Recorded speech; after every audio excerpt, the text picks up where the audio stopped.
Heto na, pirmahan mo na at huwag mo akong pilitin na itaas ang aking boses. Alinman ay ilipat mo ang townhouse na ito sa pangalan ni Carlo para marangal siyang makapasok sa pamilya ng kanyang nobya at makapag-asawa, o pipirmahan mo ang mga dokumento ng diborsyo at aalisin mo ang iyong sarili sa aking bahay kaagad. Ang aming pamilya ay hindi tatanggap ng isang manugang na tulad mo, isang makasarili at kuripot na tao, isang taong hindi kayang magsakripisyo ng kaunti para sa isang dakilang layunin. Ang makapal na folder ng mga dokumento ay marahas na ibinato sa malaking nara na mesa. Biglang sinira ang katahimikan ng hapunan sa matalim at hindi kaaya-ayang tunog. Sa ulunan ng mesa ay nakaupo ang aking biyenan, si Hene Remedios Santos. Ang kanyang mukha ay matigas tulad ng bato at ang kanyang tingin ay matalim, parang siya ay handang kainin ako ng buhay. Sa tabi niya, nakasandal ng marangya, ay nakaupo si Carlo, ang kanyang 28 taong gulang na anak, ang aking bayaw, na kumikilos pa rin tulad ng isang sirang-palang teenager. Ang mga sulok ng kanyang labi ay nangiwi sa mapanlibak na ngiti at sa kanyang mga mata ay lantarang nagniningning ang kasakiman habang nakikita niya ang folder ng mga dokumento nga ari-arian. At ang aking asawa na si Miguel, ang taong tinawag ko na asawa sa nakalipas na 5 taon, ay duwag at mahiyaing nakatutok sa kanyang plato, hindi naglakas loob na magsalita kahit isang salita. Tahimik kong inilapag ang aking kutsara sa gilid ng plato. Sa nakakasaid na katahimikan, ang magaang na klik na iyon ay tumanok ng malakas. Tiningnan ko ang bawat isa sa mga naroroon, pinagmasdan ang mukhang bawat isa sa mga taong dating itinuturing kong pamilya.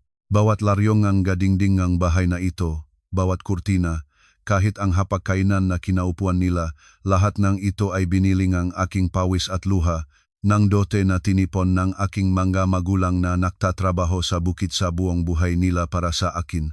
At ngayon, sa pamamagitan ng salitang pamilya, sinisikap nilang agawin ito mula sa akin tulad ng mafulgaryong magnanakaw.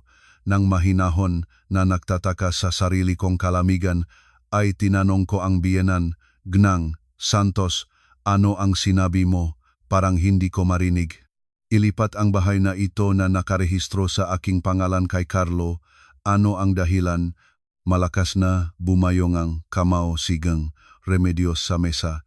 Ang kanyang boses ay naging matalas, halos pumipiyak. Nagtatanong ka pang dahilan? Malapit ng mag-asawa si Carlo. Ang nobya niya ay anak ng may-ari ng isang malaking kumpanya ng konstruksyon sa Makati. Ang kanilang pera ay hindi mabilang. Ang mga magiging biyenan ay naglagay ng kondisyon.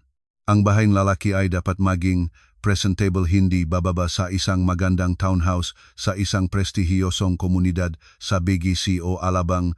Kung hindi nila ibibigay ang kanilang anak sa kasal. Ikaw naman ang asawa, ang panganay na kapatid, ang matatanda naming manugang. Ang bahay na ito ay masyadong malaki para sa inyong dalawa. Ilipat mo ito kay Carlo bilang regalo sa kasal.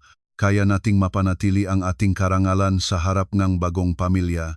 Kapag yumaman na si Carlo, gagantimpalaan ka niya. Hindi mo ba gustong hindi makapag-asawa ang iyong bayaw at mapahiya ang buong pamilya natin? Mapait akong ngumiti. Si Carlo ay 6 na taon na mula nang magtapos sa kolehiyo, ngunit wala pa siyang trabahong maayos at hinihingi pa niya sa kanyang ina o sa akin ang pambili ng kape sa umaga. At ngayon, para lang makapag-impresyon, plano niyang nakawin ang ari-arian ng asawang kanyang kapatid. Ngang, Santos, sa tingin mo ba ay tama iyon? Paano kang nangahas magsalita ang ganyan? Sumigaw si Carlo, tumayo at itinuro ako ngang daliri. Ang kanyang maskara ang playboy ay bumaksak, inilantat ang masamang mukha ang isang sirang-palang bata. Ate, huwag kang maramot. Ang bahay, kahit sa iyo, ay bahay ng asawa, kaya pag-aring buong pamilya. Dahil pumasok ka sa pamilyang ito bilang manugang, ang iyong ari-arian ay automatikong nagiging bahaging pamilya. Sinabi ni nanay na kailangan mong sumunod.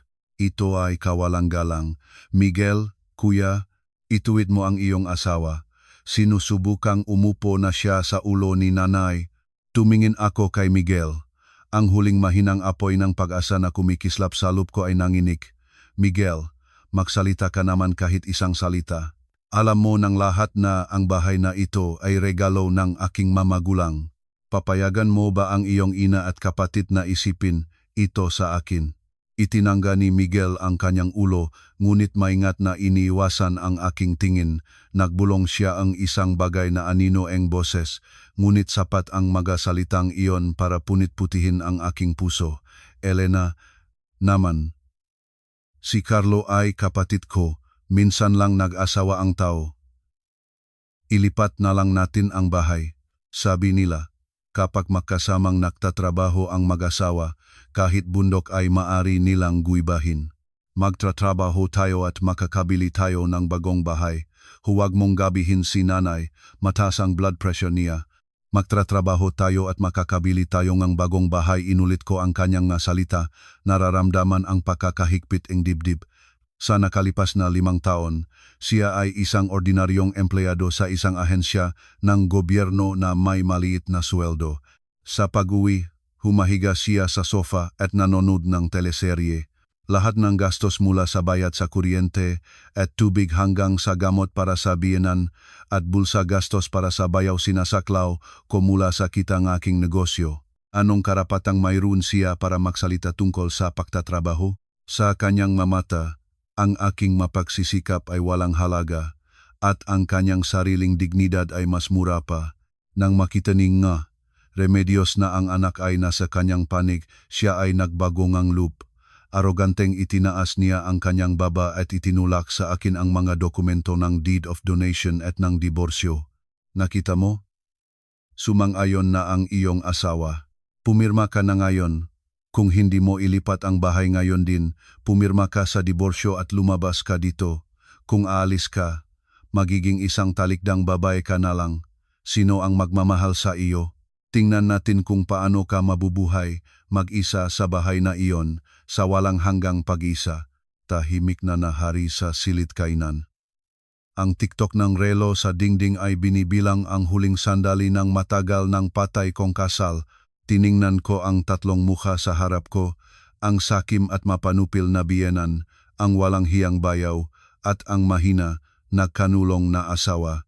Tumingin sila sa akin ng may tagumpay, sigurado sa aking pagtalima. Inakala nilang mahal ko si Miguel. Inakala nilang takot ako sa tatak na talikdang babae. Inakala nilang isang mahinang babae ako, kayang magtiis at sumunod lamang. Ngunit nagkamali sila. Hindi nila alam na ang aking maluha ay natuyo na 3 buwan na ang nakakaraan.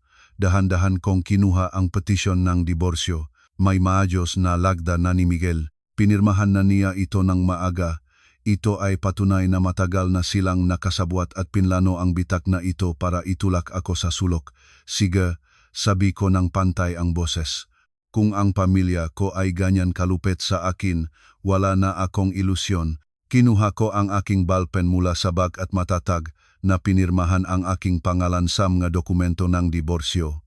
Ang aking sulat kamay ay tiyak, walang isang nanginik na linya. Nagpalitan nege tinginsi, nege, Remedios at si Carlo at nugumiti. Tila nagpasya ang biyenan na nagbibiro lang ako o kahit na magdiborsyo man ay iwan ko pa rin sa kanila ang bahay. Inagaw niya ang papel sa akin, sinuri ang pirma at inukit ang mga labi sa ngiti. Hindi masama, kaya pala may kakaunting pagpapahalaga ka sa sarili. Ngayon, pirmahan mo ang deed of donation, iimpake ang iyong mga damit at lumabas dito. At tandaan ang maaari mong dalhin ay ang iyong damit lang. Ang lahat ng kasangkapan at gamit sa bahay na ito ay kakailanganin ni Carlo para sa kanyang bagong buhay. Isinara ko ang aking ballpen. Tumanog ang malakas na click. Tumayo ako, inaayos ang aking damit at direktang tumingin sa mga mata ni Gang. Remedios, ngumiti ako ng pinakamaliwanag na ngiti na kaya ko. Ito ang ngiting isang taong nagbitaw nga mabigat na pasanin. Ngang, Santos, parang hindi mo naintindihan ang aking kilos. Ang pagpirma kong petisyon diborsyo ay nangangahulugang si Miguel at ako ay magpapatuloy na sa kani-kanilang daan. Wala na kaming relasyon sa isa't isa. At tungkol sa deed of donation na ito, kinuha ko sa kanilang mga kamay ang mga dokumentong inihanda nila para sa paglipat ng titulong bahay at sa harap ng kanilang mga mata ay dahan-dahang pinunit ko ang mga ito sa dalawa pagkatapos ay muli sa 4 na piraso. Ang pirasong papel ay bumaksak tulad ng puting konfeti, simbolong kanilang inilibing na kasakiman. Ano ang ginagawa mo? Naulol ka ba? Sumigaw si Carlo. Namumula ang kanyang mukha. Hindi naulol. Sumagot ako, direktang tumingin sa kanyang mata. Pinunit ko iyon dahil ito ay walang silbing basura. Gusto ninyong ilipat ang bahay sa inyo. Paumanhin, ngunit huli na. Huli? Ano ang ibig sabihin ng huli? Nagbulalasit si Miguel. Ang kanyang mukha ay naging maputlang patay. May takot sa kanyang mata. Tumingin ako sa kanya, ang taong minsan ko ay minahal. Ang aking tingin ay punong habag. Dahan-dahan malinaw na binikas ko ang bawat salita. Dahil ibinenta ko na ang bahay na ito. Ano? 3 boses ng sabay-sabay ay nakaisa sa isang tulis na hiyaw, napatalon signang. Remedios ng napakabilis kaya ang upuan sa likod niya ay bumaksak ng malakas. Huwag kang magsinungaling. Kailan mo ito naibenta? Ang titulo ay nasaligtas sa locker. Nakita ko mismo, isang pekeng kopya lamang iyon na naprint para sa dekorasyon. Ngang, Santos, malamig akong ngumiti. Ang tunay na dokumento ay isang buwang nakaraang ibinigay sa mga bagong may-ari. Ang pera mula sa pagbebenta ng bahay 20 milyong piso ay ligtas na nasa aking account sa offshore bank kung saan hindi kayo o sinuman ay makaabot. Ang mga bagong may-ari ay napakamagandang loop at binigyan ako ng 1 buwan para sa pag-iimpake ng gamit. At ang huling araw ay bukas ng alas 8 ng umaga. Ikaw, hinawakan ni ng Remedios ang kanyang puso. Ang kulay ay umalis sa kanyang mukha, ang kanyang kamay at paa ay nanginig. Itinuro niya akong ng daliri ngunit hindi makabikas ng kahit isang salita. Nagugulat, nagpatuloy ako. Ang aking boses ay nagiging mas matigas. Akala ba ninyong tanga ako? Kung 3 buwan na ang nakakaraan ay hindi ko napakinggan ang inyong pag-usap ni Carlo sa inyong kwarto, kung saan pinag-usapan ninyo ang plano na itaboy ako at makuha ang bahay na ito, hindi ko sana nalaman. Ngunit naunawaan ko ang lahat. Sa lihim ay ibinenta ko ang bahay, inilipat ang maari-arian, at inihanda ang sarili para sa araw na ito. Hinintay ko ang sandaling ito, ang sandaling ipapakita ninyo ang inyong tunay na mukha nga walang pasalamat na traidor. Ate, niloko mo kami, sumigaw si Carlo at sinalungat ako ng may mga kamao, ngunit hindi ako natinag. Itinangga ko ang aking telepono, maliwanag na nagniningning ang screen. Hinto, ang mga kamera sa bahay na ito ay gumagana pa rin at nag-livestream ako sa aking personal na cloud storage. Kung kahit daliri man ang ititouch ninyo sa akin, bukas ay mapupunta kayo sa kulungan dahil sa pisikal na pag-atake. At ang inyong magiging biyenan, ang pamilya ng milyonaryo, ay malalaman ang tunay na mukha ng inyong mahal na anak. Natulala si Carlo. Ang kanyang kamao ay natigil sa hangin, ang kanyang mukha ay naging asul ng galit, ngunit hindi siya nangahas humakbang. Naunawaan niya, kung may parating ang impormasyong ito, ang kanyang pangarap ng magandang buhay ay matatapos na. Lumingon ako kay Remedios. Lumugmok na siya sa kanyang upuan at mabigat na humihinga. Minsan mong sinabi, Santos, na hindi ako tatanggapin ngang bahay na ito.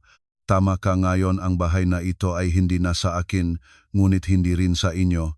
Bukas ng umaga ay darating ang bagong may-ari para kunin ang kanilang ari-arian. Sila ay mga taong may negosyo. Ang mga pakikipag-usap sa kanila ay magiging maikli.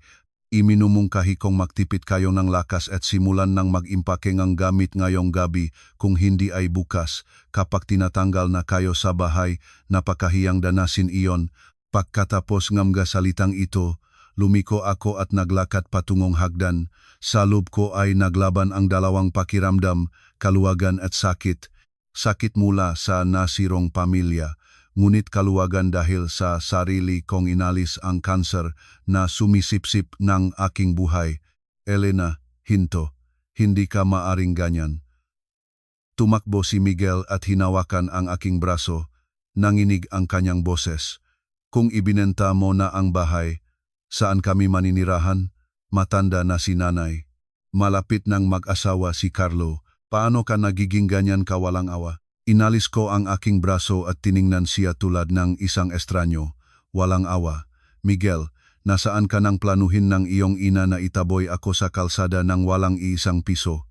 Nasaan ka nang sinubukan ng iyong kapatid na agawin ang aking bahay? Tumahimik ka. Ikaw ay kasabwat. Ang iyong katahimikan ang pinakamatalim na kutsilyo na pumatay na aming pagmamahal.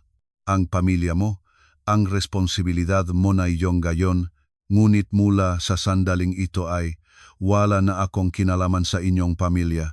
Umagyat ako, iniwan sa likod ko ang daing ni Nija, Remedios, ang pagumpog ni Carlo at ang ganap na nababagbag na Miguel.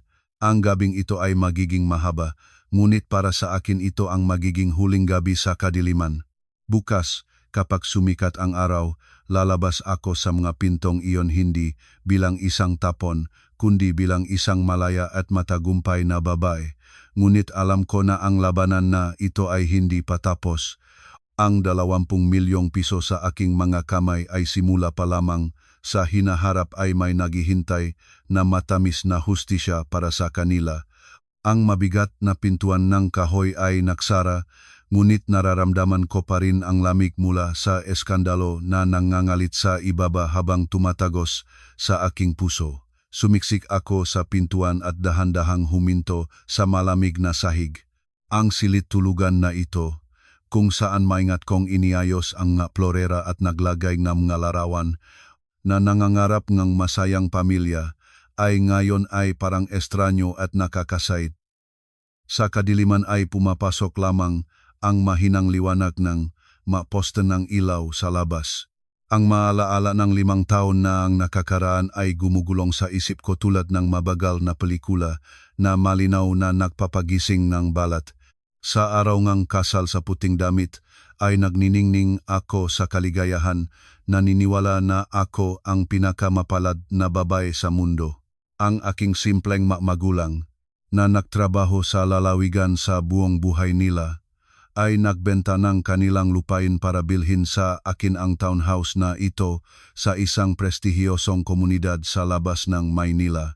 Naalala ko pa kung paano maikpit na kinuha na matikas na kamay na aking ama ang kamay ni Miguel. Ang boses na aking ama ay nanginig, kaming ang kanyang ina ay may isang Elena lang. Siya ang aming dugong-dugo, ang aming kayamanan. Ngayon ay ipinagkatiwala namin sa iyo ang kanya at ang bahay na ito. Hindi kami humihingi ng kayamanan at karangyaan para sa kanya. Ibigin mo lang siya, ipagtanggol, at huwag hayaang umiyak. Nang araw na iyon, nakpaluhod si Miguel sa harap ng aming nga ninuno at mga panauhin at nagsumpang walang hanggang pagmamahal. Sinabi niya na ang material na bagay ay nawawala, ngunit ang maugnayan ng pamilya ay pangwalang hanggan. Ang kanyang tingin ay napakatapat kaya bulag at hangal na naktiwala ako sa kanya. Hindi ko alam na sa likod ng malambot na balat na iyon ay nagtatago ang isang duwag na kaluluwa at sa likod ng mainit na pagtanggap ng kanyang pamilya ay isang malamig na kalkulasyon. Si Miguel ay isang ordinaryong empleyado sa isang ahensya ng gobyerno, kumikita ng maliit na sweldo. Ang trabaho ay hindi mahirap, umaga sa sasakyan papunta sa opisina, gabi ay uwi. Siya ay likas na conformist, walang espesyal na ambisyon, ginawan ng pagpapalaya ang inamula ng bata pa at sumusuko sa harap ng pinakamaliit na kahirapan. Ako naman ay maaga na nagpasimula ng negosyo, nagbukas ng tindahan ng damit, pagkatapos ay nag-invest sa real estate. Ang aking kita ay 10, kung minsan ay 20 beses na mas mataas kaysa sa kita nga asawa. Ngunit hindi ko kailanman nagreklamo o ginawa itong dahilan para mangaba sa kanya para hindi masaktan ang kanyang pride bilang lalaki. Lahat ng gastos, sabay bayad sa utility, kontribusyon sa mga okasyon, gamot para sa biyenan, pambayad ng tuition at pagpapanatili ng sasakyan ng bayaw, lahat ay sa akin, ngunit ang aking kabaitan ay tinatanggap bilang natural. Signang Remedios Santos ay isang matapang na babae na may pangnegosyo. Agad niyang napagtanto na ang kanyang manugang ay malambot ang puso at may pera at sinimulan ang kanyang operasyon ng pagkuha ng pondo mula sa akin. Sa simula ay magabanayat na mungkahi, Elena, ang washing machine ay napakaluma, nagingay kapag naglalaba. Nagkakasakit si nanay sa ulo dahil dito. O, nakakaawa si Carlo, nagbibiyahe sa lumang kotse sa kabilangang lungsod. Baka maaari kang tumulong sa kanya. Sa kapakanan na kapayapaan sa tahanan, pumayag ako sa lahat. Bumili ako ng bagong washing machine, nagbigay kay Carlo ng bagong motorsiklo. Ngunit ang kasakiman ng tao ay tulad ng tubig dagat habang lumalaki ang ininom, lalong lumalaki ang uhaw. Ang bayaw na si Carlo lumaking makasarili at pampamilya. Sa kanyang 28 taon ay patuloy na nakikiparasitismo sa asawa ng kanyang kapatid. Hindi siya talaga nagtatrabaho, kulang ang sweldo kahit para sa kanyang sarili, ngunit gusto niyang mamuhay ng maluwag. Tinatrato niya ako bilang isang ATM machine. Kapag maubusan siyang pera, nagbubulong siya sa ina at sigang Remedios sa pagtatakip ng tungkulin ng matatandang manugang ay nagpupuwersa sa akin, pinipiga ang pera. Minsan si Carlo ay nasangkot sa aksidente at kailangan niyang magbayad sa biktima ng 300,000 piso. Wala kahit isang sentimo si Miguel, nakatingin lang siya sa akin ng may mapangluhang tingin. Umiyak sigang. Remedios, nagwawala, nagbabanta ng pagpapakamatay. Sa huli, para mayayos ang lahat, nagbayad ako. Ngunit pagkatapos nito ay hindi na ako narinig kahit isang tapat na salita ng pasasalamat. Itinuturing nila ito bilang aking tungkulin. Isang beses ay napakinggan ko si Carlo na nagsasalita sa telepono sa isang kaibigan. Huwag kang mag-alala, tanga ang aking manugang, magsalita ka ng kaunting malambing, ilalabas niya ang lahat ng pera. Ang bahay na ito ang aking pinakamataas na taglay. Ang lugar na inilabot ko ang kaluluwa, unti-unting naging tinik sa kanilang mata. Nainis sila na ito ay nakarehisto sa aking pangalan lamang. Naramdaman nila na ito ay nagpapahina ng posisyon ng kanilang mga anak sa bahay na ito. Ang nakatagong inggit ay naging galit at umabot sa rurok nang dalhin ni Carlo ang kanyang nobya. Ang babae ay anak ng isang milyonaryong developer ng konstruksyon na may malaking kayamanan sa likod. Para hindi mapahiya, sinimulan ni Geng Remedios na mag-isip ng makapal na plano para sa pakuhang bahay na ito. Nagipos ako sa sahig, walang luha, ngunit masakit ang puso, parang piniputol ito ng kutsilyo. Naunawaan ko na ang aking trahedya ay hindi nagsimula ngayon, ito ay nagkaugat sa lahat ng 5 taon ng aking pagtalima at pagtitiis. Pinalaki ko mismo ang kanilang kasakiman at ngayon sila ay nagnanais na tumama ng nakamamatay na suntok sa akin, ngunit nakamali sila. Kahit ang uwat, kapak natapakan, ay kumikibo. Ang aking katahimikan ngayon ay hindi paksunot, kundi katahimikan bago ang bagyo. Alam ba nila na ang kanilang walang hanggang katakawan ay nakpukaw ang ibang tao sa loob ko? Isang babae na naging mas matigas at determinado kaysa dati. Ikukuwento ko sa inyo ang pagbabagong sandali na ganap na nagbago NG aking buhay. Hindi ito isang mabadyong araw gaya ngang sa pelikula, kundi isang maliwanag na hapon. Ngunit ang mga kaluluwa ng mga tao ng araw na iyon ay mas madilim kaysa sa ulap. 3 buwan na ang nakakaraan, matapos ang isang corporate event kasama ang mga kasosyo sa negosyo, ay biglang nasuka ako sa pagkain. Nanggina ang ulo ko, at nagpasya akong umuwi ng maaga para magpahinga. Dumating ako sa bahay ng 2:00 ng hapon. Karaniwan sa oras na iyon si Miguel ay nasa trabaho at si Carlo ay nag-aliw-alin sa ibang lugar. Ngunit nakita ko na ang sapatos ng magkapatid ay nasa may pintuan ng pasukan. Ang bahay ay hindi natural na tahimik. Nais ko sana silang tawagin, ngunit ang isang uri ng intuisyon ay bumubulong sa akin na manahimik. Nakatayo ng walang sinalas, maingat na humakbang, umakyat ako sa kahoy na hagdan. Ang pintuan kwarto ni Ngong.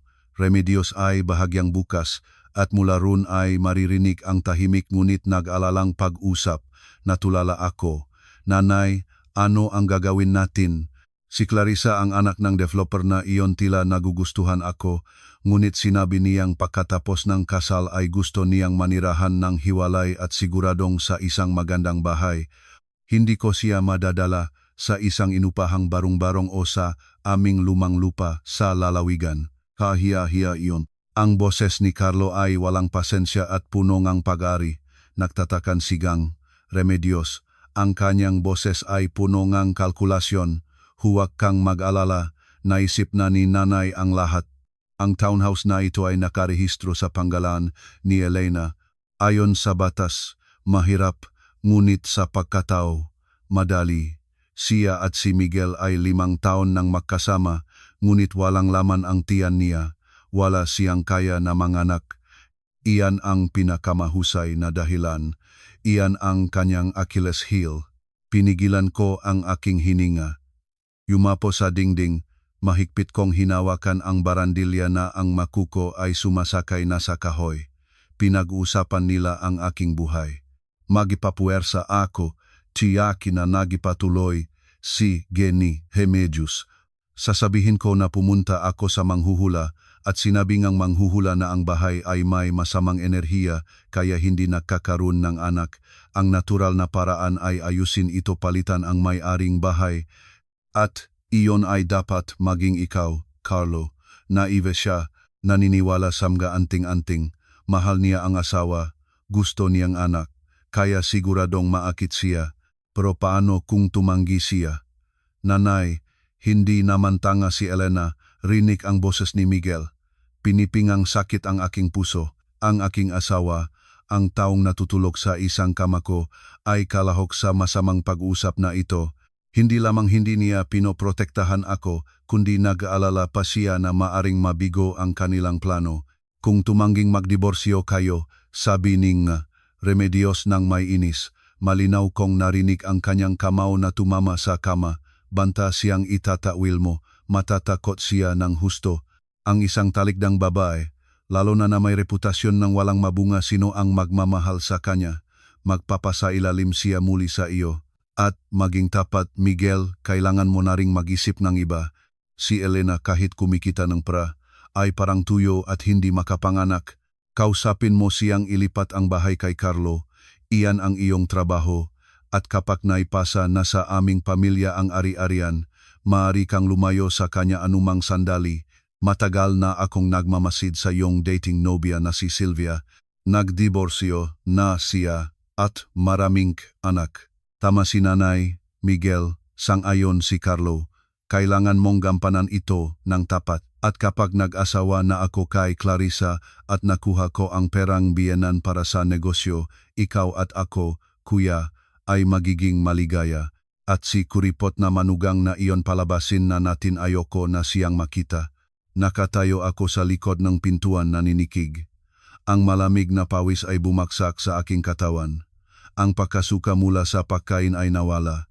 Sa halip, ang pagduwal mula sa pagkamuhi ay tumawid sa aking lalamunan. Lumalabas na sa kanilang mga mata, hindi ako tao. Ako ay isang piyong chess, isang makina ng pagpiprint ang pera, isang balakid na kailangang alisin, pinigas hanggang sa huling patak. 5 taon kasal. Ang aking paalaga, ang aking kabuusan, lahat ng ito ay basura para sa kanila. Gusto nilang hindi lamang agawin ang aking bahay. Gusto nilang gibahin ang aking buhay, nakawin ang aking kaligayahan, at itapon ako tulad ng isang bagay na hindi na kailangan. Nais kong salakayin sila, gasgas ang kanilang karumal-dumal na mga mukha, sumigaw, ngunit pinigil ako ng natitira pang katwiran. Kung magwawala ako ngayon, itatanggi nila ang lahat. Magtatakip ng pagkukunwari. Nang walang paghahanda, matatalo ako. Nasa mahina akong posisyon, nag-isa laban sa 3 bihasang lobo. Kailangan kong oras. Oras para alisin ang mga ari-arian at bumuo ng perpektong plano na magtuturo sa kanila ng aral para sa buong buhay. Dahan-dahang umatras ako. Pagkalabas ng bahay, 2 oras akong naupo sa isang bangko sa dulong ng kalsada, naninikik. Sa loob ng 2 oras na iyon, ang mabuting asawa sa loob ko ay namatay. Nang bumalik ako sa bahay, na kukunwaring pagod at pumunta sa kusina, si Miguel ay tumakbo sa akin nang may mapag-aalalang matanong, "Signang, Remedios," na nagpapanggap na nag-aalala, ay naglutong tsaa na may limon para sa akin. Habang tinatanaw ang kanilang mapagkunwaring mamukha, nangako ako sa aking sarili, "Sige, gusto ninyong maglaro. Maglalaro din ako sa inyo." Ngunit isusulat ko mismo ang dulong ng dulang ito. Nang eksaktong sandaling iyon ay nagpasya akong ibenta ang aking huling santuaryo, ang bahay na ito. Ngunit madali ba ang lihim na pagbebenta ng townhouse na nakakahalaga ng 20 milyong piso sa ilalim ng ilong ng 3 taong nanonood sa bawat kilos ko? Ang pagbebenta ng townhouse para sa 20 milyong piso ay hindi katulad ng pagbebenta ng gulay sa palengke, lalo na kapag kailangan itong gawin sa pinakamatinding sikreto. Isang maliit na pagkakamali, isang naibangis na pamphlet ng advertisement, isang narinig na pag-usap sa telepono at ang aking plano ay mababasag at ang mga kahihinatnan ay hindi maisip. Sisikapin nilang pigilan ako sa anumang paraan, possible pati na ang puwersahan, na pilitin akong ibigay ang mga dokumento nga ari-arian. Sa susunod na umaga, sa pagkukunwaring 3 araw na business trip ay sinigurado ko ang kalayaan ng kilos. Sa katotohanan ay nag-check-in ako sa isang hotel sa lungsod at nakipag-ugnayan sa aking kasamahan sa kolehiyo na si Jasmine. Ngayon si Jasmine ay isang malaking figura sa larangan ng premium real estate. Mahusay siyang magsimple ngam galihim, malinaw ang trabaho, at, pinakamahalaga, kinapupuutan niya ang pagtataksil at pagtatraidor. Nang marinig ang aking kuwento, nagalit si Jasmine at kumayo sa mesa. Ang manahayop, "Elena, huwag kang mag-alala. Ayusin ko ang lahat. Makakakita akong mamimili na magbabayad ng cash, mabilis at malinis, at pinakamahalaga, ganap na kumpidensyal." Pagkaraan ngang 1 linggo, nakbalita si Jasmine. Isang mag-asawa ang pamilyang Reyes, Pilipinong nag-abroad sa Singapore at nagbabalik sa bansa ay naghahanap ng townhouse para sa pangmatagalang investment.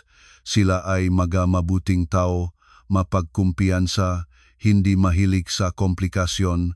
Nagkita kami sa isang tahimik na kafe. Mayos na hitsura ng pamilyang Reyes, ngunit napakamagili. Dahil sa pagiging maayos, hindi ko ibinigay ang madetalya ng masamang ugali ng pamilya ng asawa at sinabi ko lamang na kailangan ko agad ng pera para sa negosyo at may mga problemang lumabas sa kasal. Kaya nais kong tahimik na ayusin ang mga usapin sa ari-arian bago ang korte. Espesyal na humingi ako ng pahintulot na manatili sa bahay pa ng 3 buwan bilang umupa para hindi mapukaw ang hinala ng kamag-anak ng asawa. Si Mr. Reyes ay sandaling nagulat, ngunit pagkatapos ay tumango. Sa kanyang tingin ay nagbabasa ang malalim na pag-unawa ng isang taong may malaking karanaman sa buhay. Naintindihan kita. Ang isang modernang babae ay dapat maging Panginoon ng kanyang kapalaran. Huwag kang mag-alala.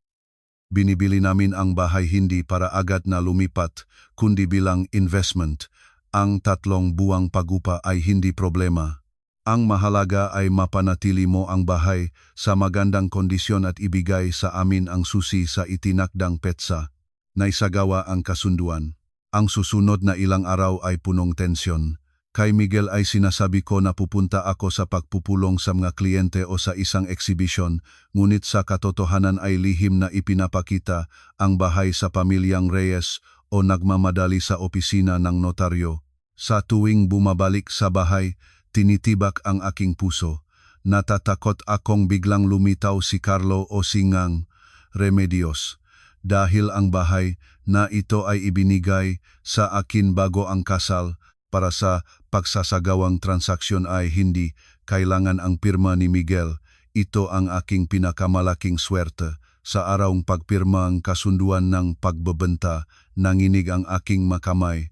Napakaraming alaala ang nakakonekta sa bahay na ito, ang mga magulang ko, ang mga pag-asa ko para sa kaligayahan.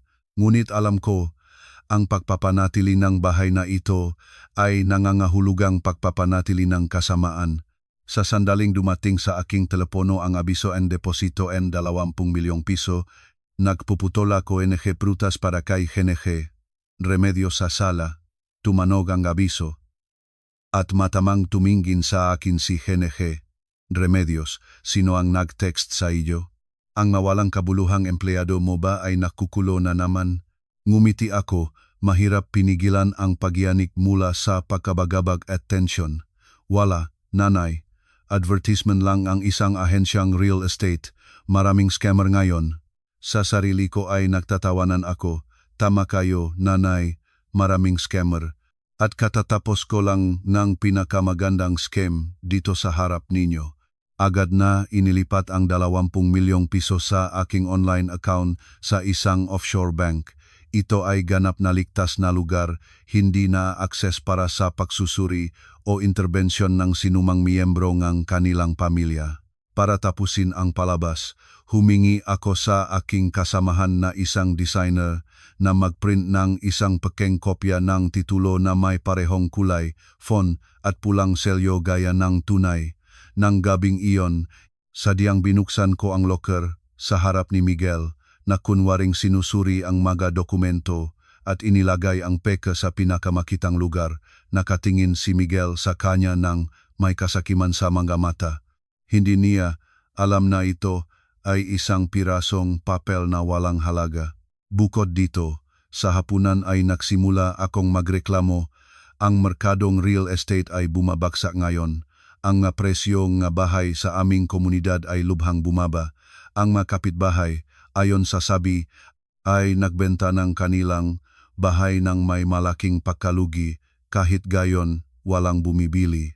Ang layunin ko ay takutin sila sa pagbabagsak ng halaga ng ari-arian at itulak sila na magsimulang magpuwersa sa akin na ilipat ang bahay kay Carlo ng mas mabilis. At tulad ng inaasahan ko, nahulog sila sa bitag at inilipat ang kanilang plano sa presyon ngayong gabi. Ngunit habang inihahanda ang operasyong pangkaligtasan, biglang natukoy ko ang isa pang sikreto. Ang sikreto na konektado sa madalas na mga business trip ni Miguel. Naunawaan ko na ang kanyang kasamaan ay hindi lamang limitado sa pagnanais na nakawin ang bahay. Sa lubngam nga buwang namuhay ako sa ilalim ng maskara ng pagsunod at pagtitiis, ang aking intuisyon ay lumala ng hindi mapaniwalaan. Nagsimula akong mapansin ang kakaibang nga pagbabago sa gawin ni Miguel. Siya, tamad at hindi mahilig sa malalayong biyahe, ay bigla na ngayong kusang loob na nagvo-volunteer para sa mga business trip tuwing weekend. Ang kanyang telepono, na dating nagsasalpak na lang kahit saan, ay lagi na ngayong hawak niya, pababaliktad ang screen at paulit-ulit na nagpapalit ng password. Minsan sa gabi, habang nakahiga sa tabi ko, nagtatype siya ngang isang bagay at ngumingiti sa kadiliman.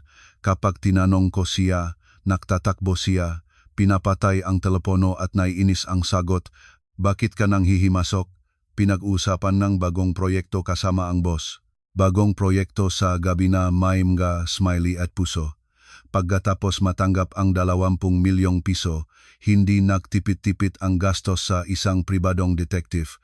Gusto kong malaman ang lahat at magkaroon ng hindi mapapabulaanan na ebidensya para maging malakas ang posisyon ko sa korte. At pagkaraan ng 5 araw lamang, ang folder na naipadala sa akin ng detective agency ay nagpatikim ng nanginig kahit na handa na ako sa pinakamaasahan. Nagsuso si Miguel at ang kanyang krida ay walang sinumang hindi pamilyar.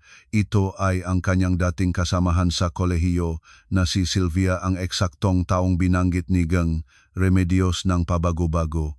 Nagdiborsyo kamakailan si Sylvia at nag-isang nagpapalaki ng isang 3 taong gulang na anak. Ang nalarawan na kinuha ang detective ay malinaw na malinaw. Dinadala ni Miguel si Sylvia at ang anak sa mga mamahaling restaurant na tinanggihan niyang puntahan kasama ako dahil mahal daw. Dinadala niya sila sa mga 5-star resort sa mga araw na nagsinungaling siya sa akin tungkol sa mabibigat na business trips.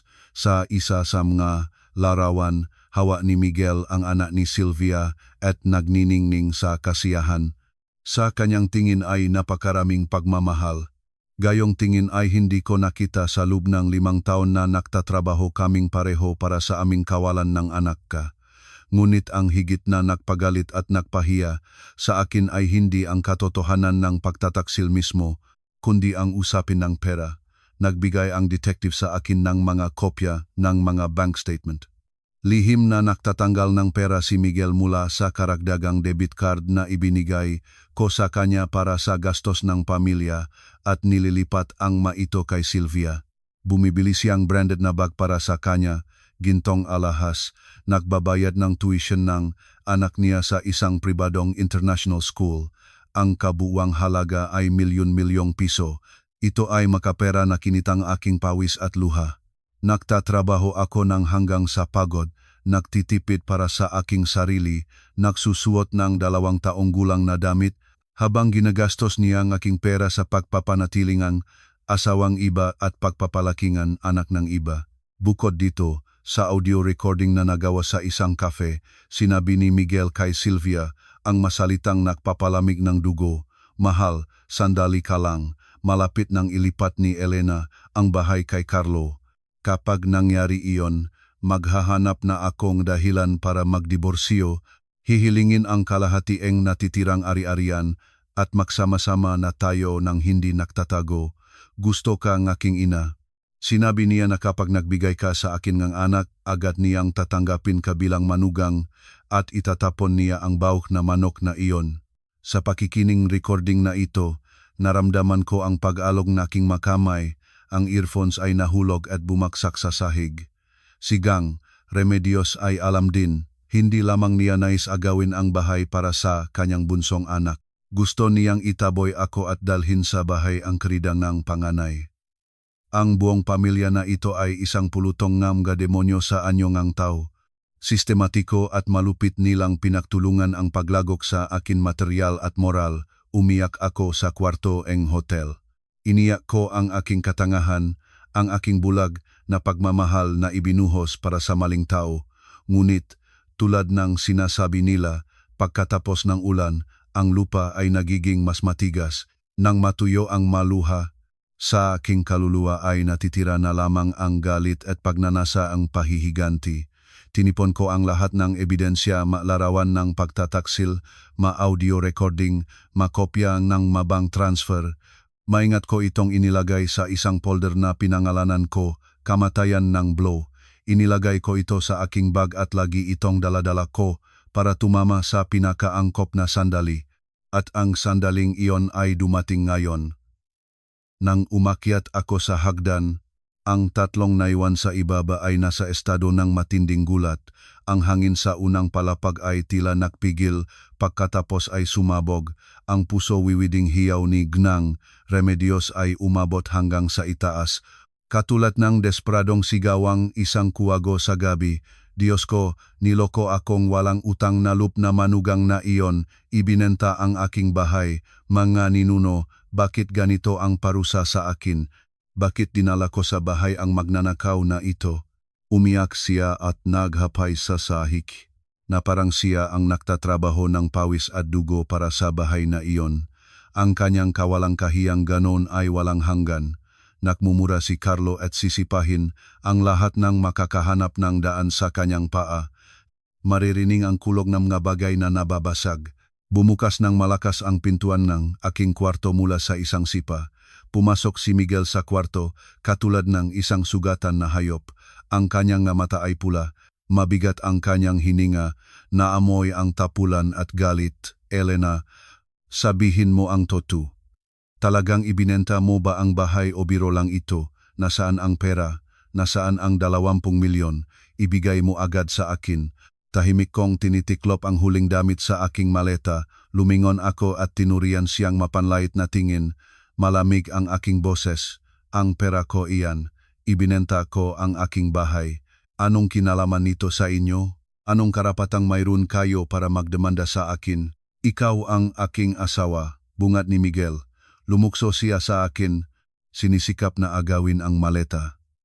Lumulutang ang maugat sa kanyang lik. Ang ari-ariang nakuha sa loob ng kasal ay pare-pareho.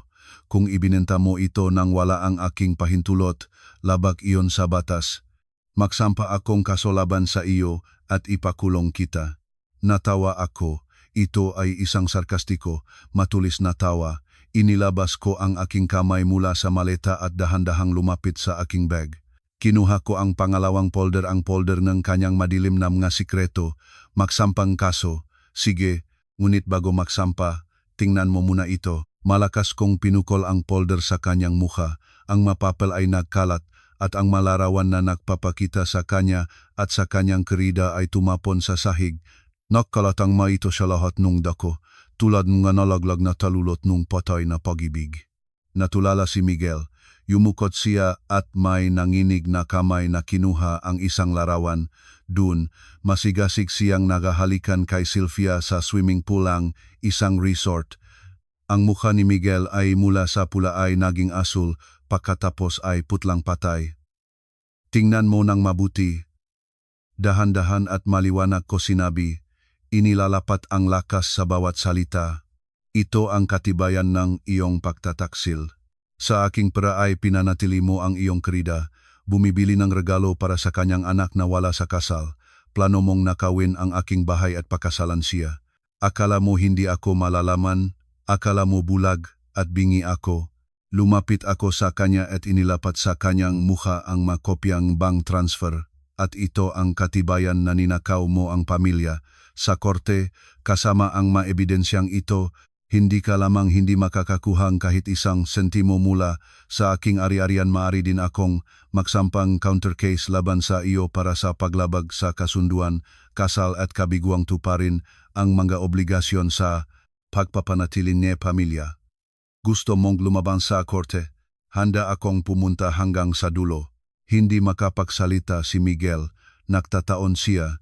Bumabagsak ang malamig na pawis sa kanya. Nagmanman ka sa akin, Elena, nakamali lang ako. Kahit sinong lalaki ay maaring magkamali. Huwag mong maling unawain, hindi ko balak na iwan ka. Nakamali ka, ngunit nangako kang magdiborsyo sa akin at pakasalan siya. Nakamali ka, ngunit alam ngang iyong ina at mainit niyang sinuportahan. Tumingin ako sa kanya ng tuwid. Ang aking tingin ay punong pagkasuklam. Miguel, kaawa-awa ka lang.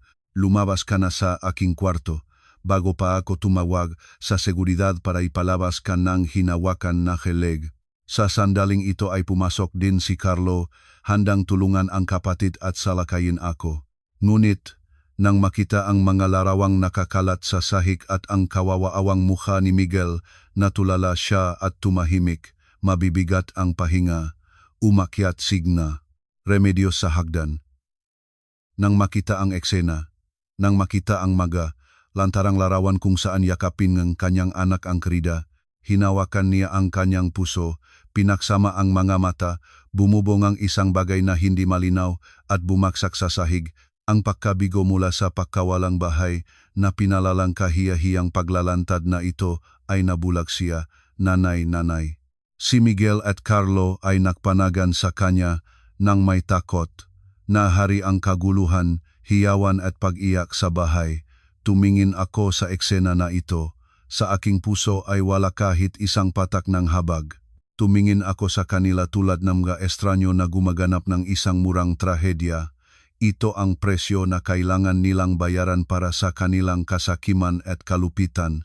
Ang batas ng boomerang ay hindi nagtagal. Dumating ito sa parehong sandali. Kinuha ko ang aking maleta at malamig na lumipas sa kanilang tabi. Lumingon, sumigaw ako. Tumawag kayo ng ambulansya at alisin ang basura. Bukas ng alas 8 umaga ay darating ang mga bagong may-ari. Alisin ang lahat bago sila dumating. Kung hindi, maaaring mas maaga kayong gitapong sa kausada. Bumaba ako at naghintay sa maliwanag na sala. Ang gabing ito ay hindi ako makatutulog.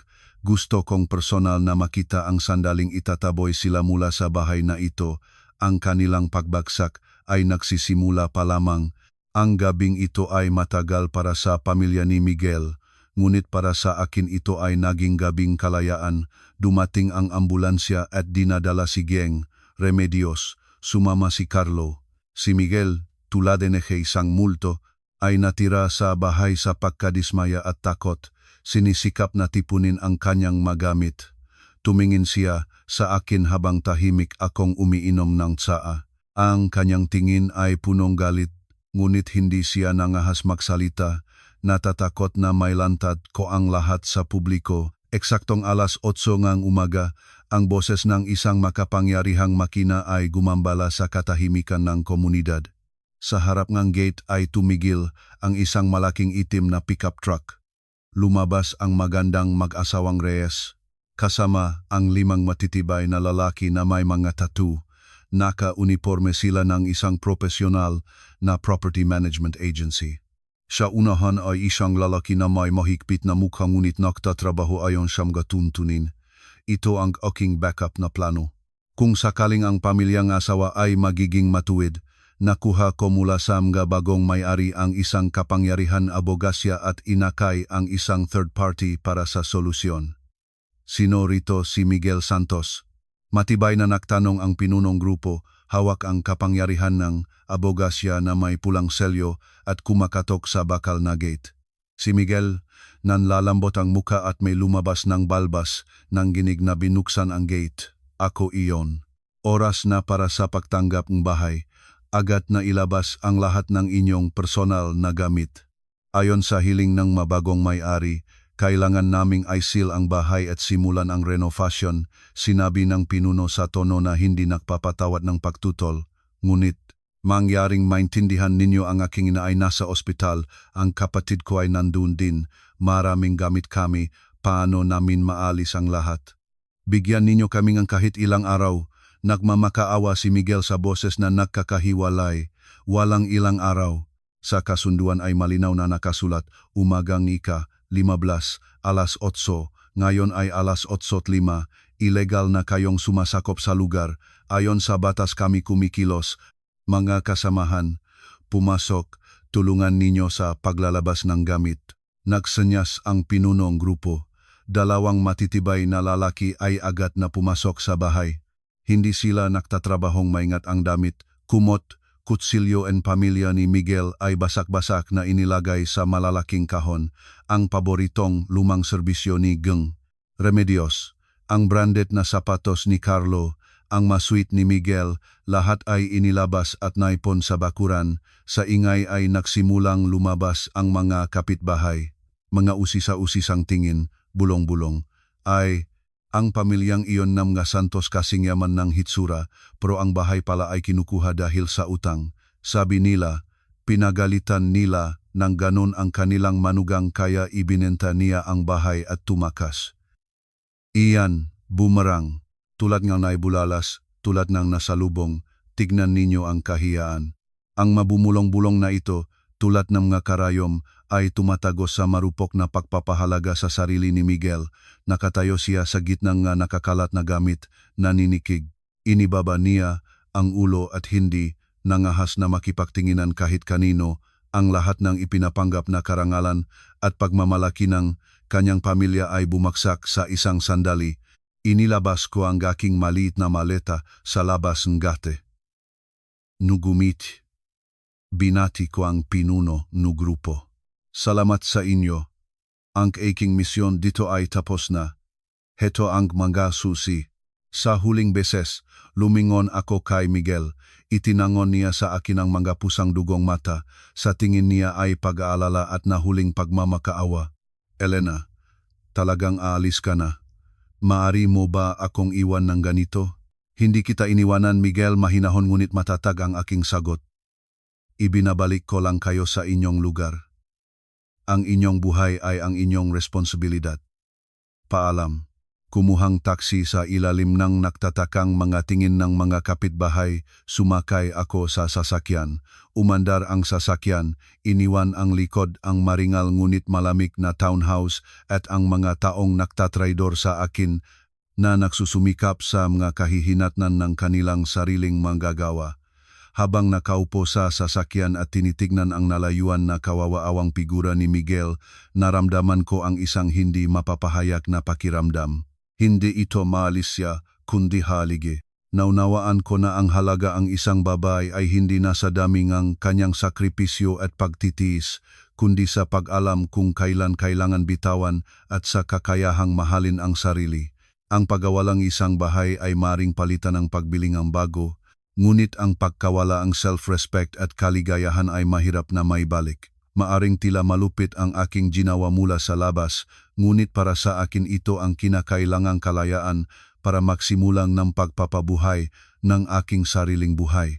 Matapos umalis ang taxi sa prestihiyosong komunidad ng mga townhouse, mabilis akong dinala sa lungsod.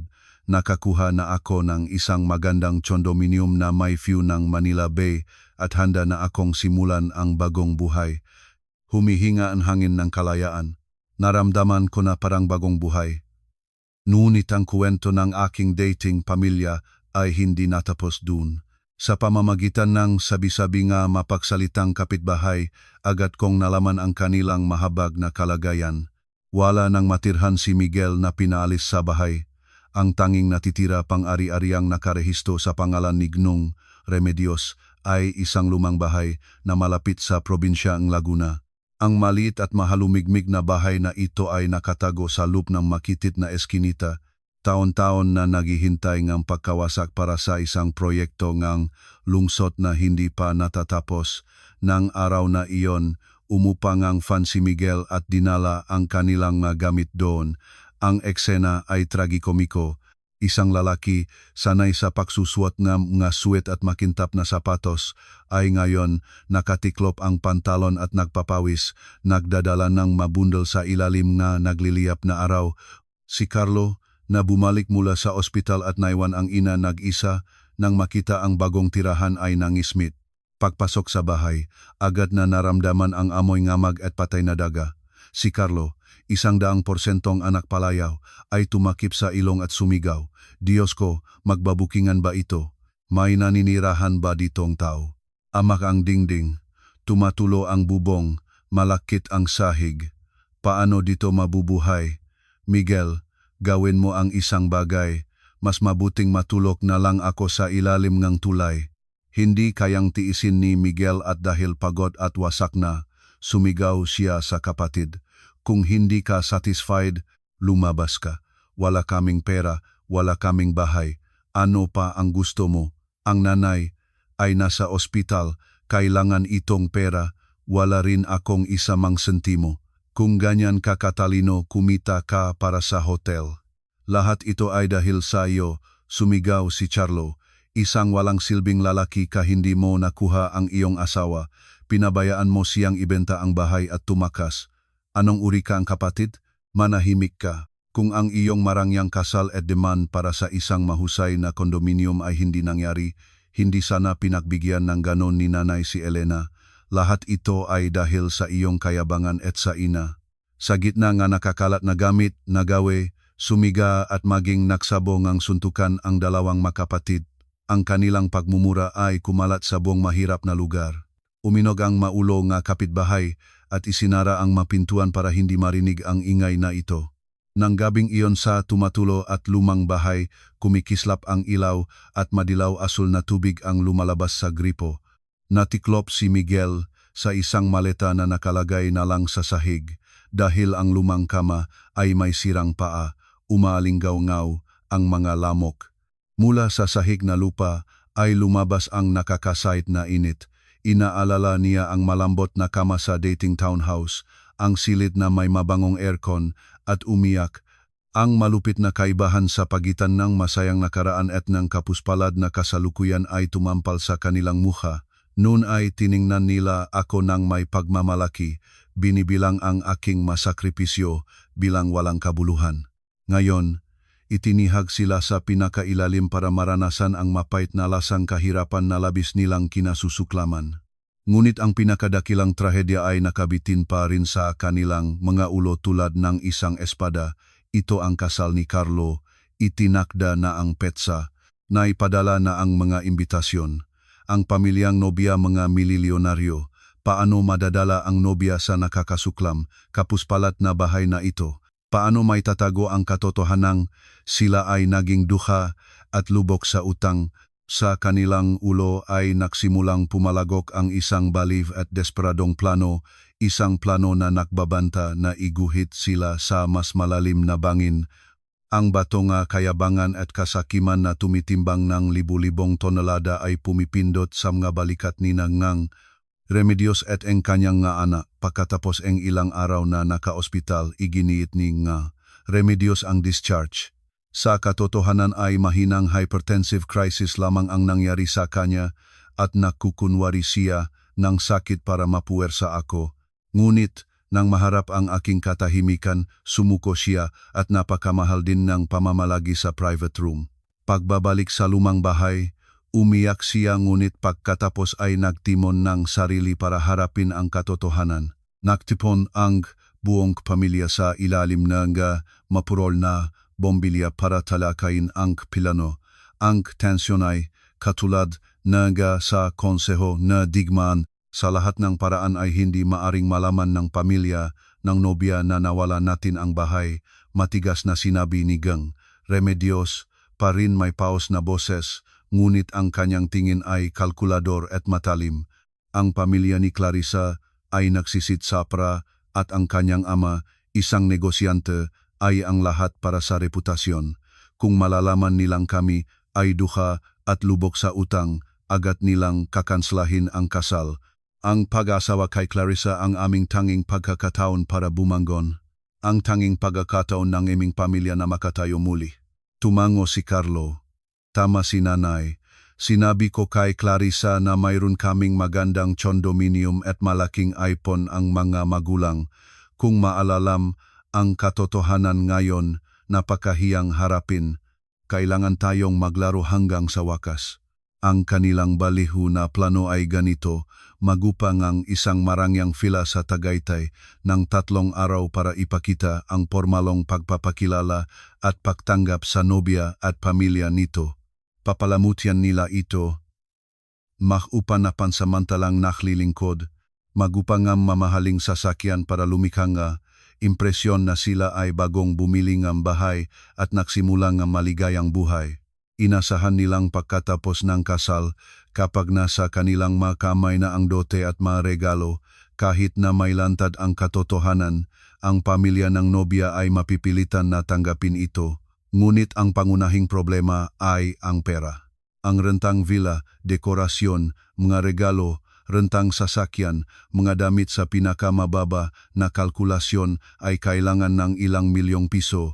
Ginastos na ni Miguel ang lahat ng kanyang ipon, karamihan nito ay napunta sa kanyang krida na si Sylvia.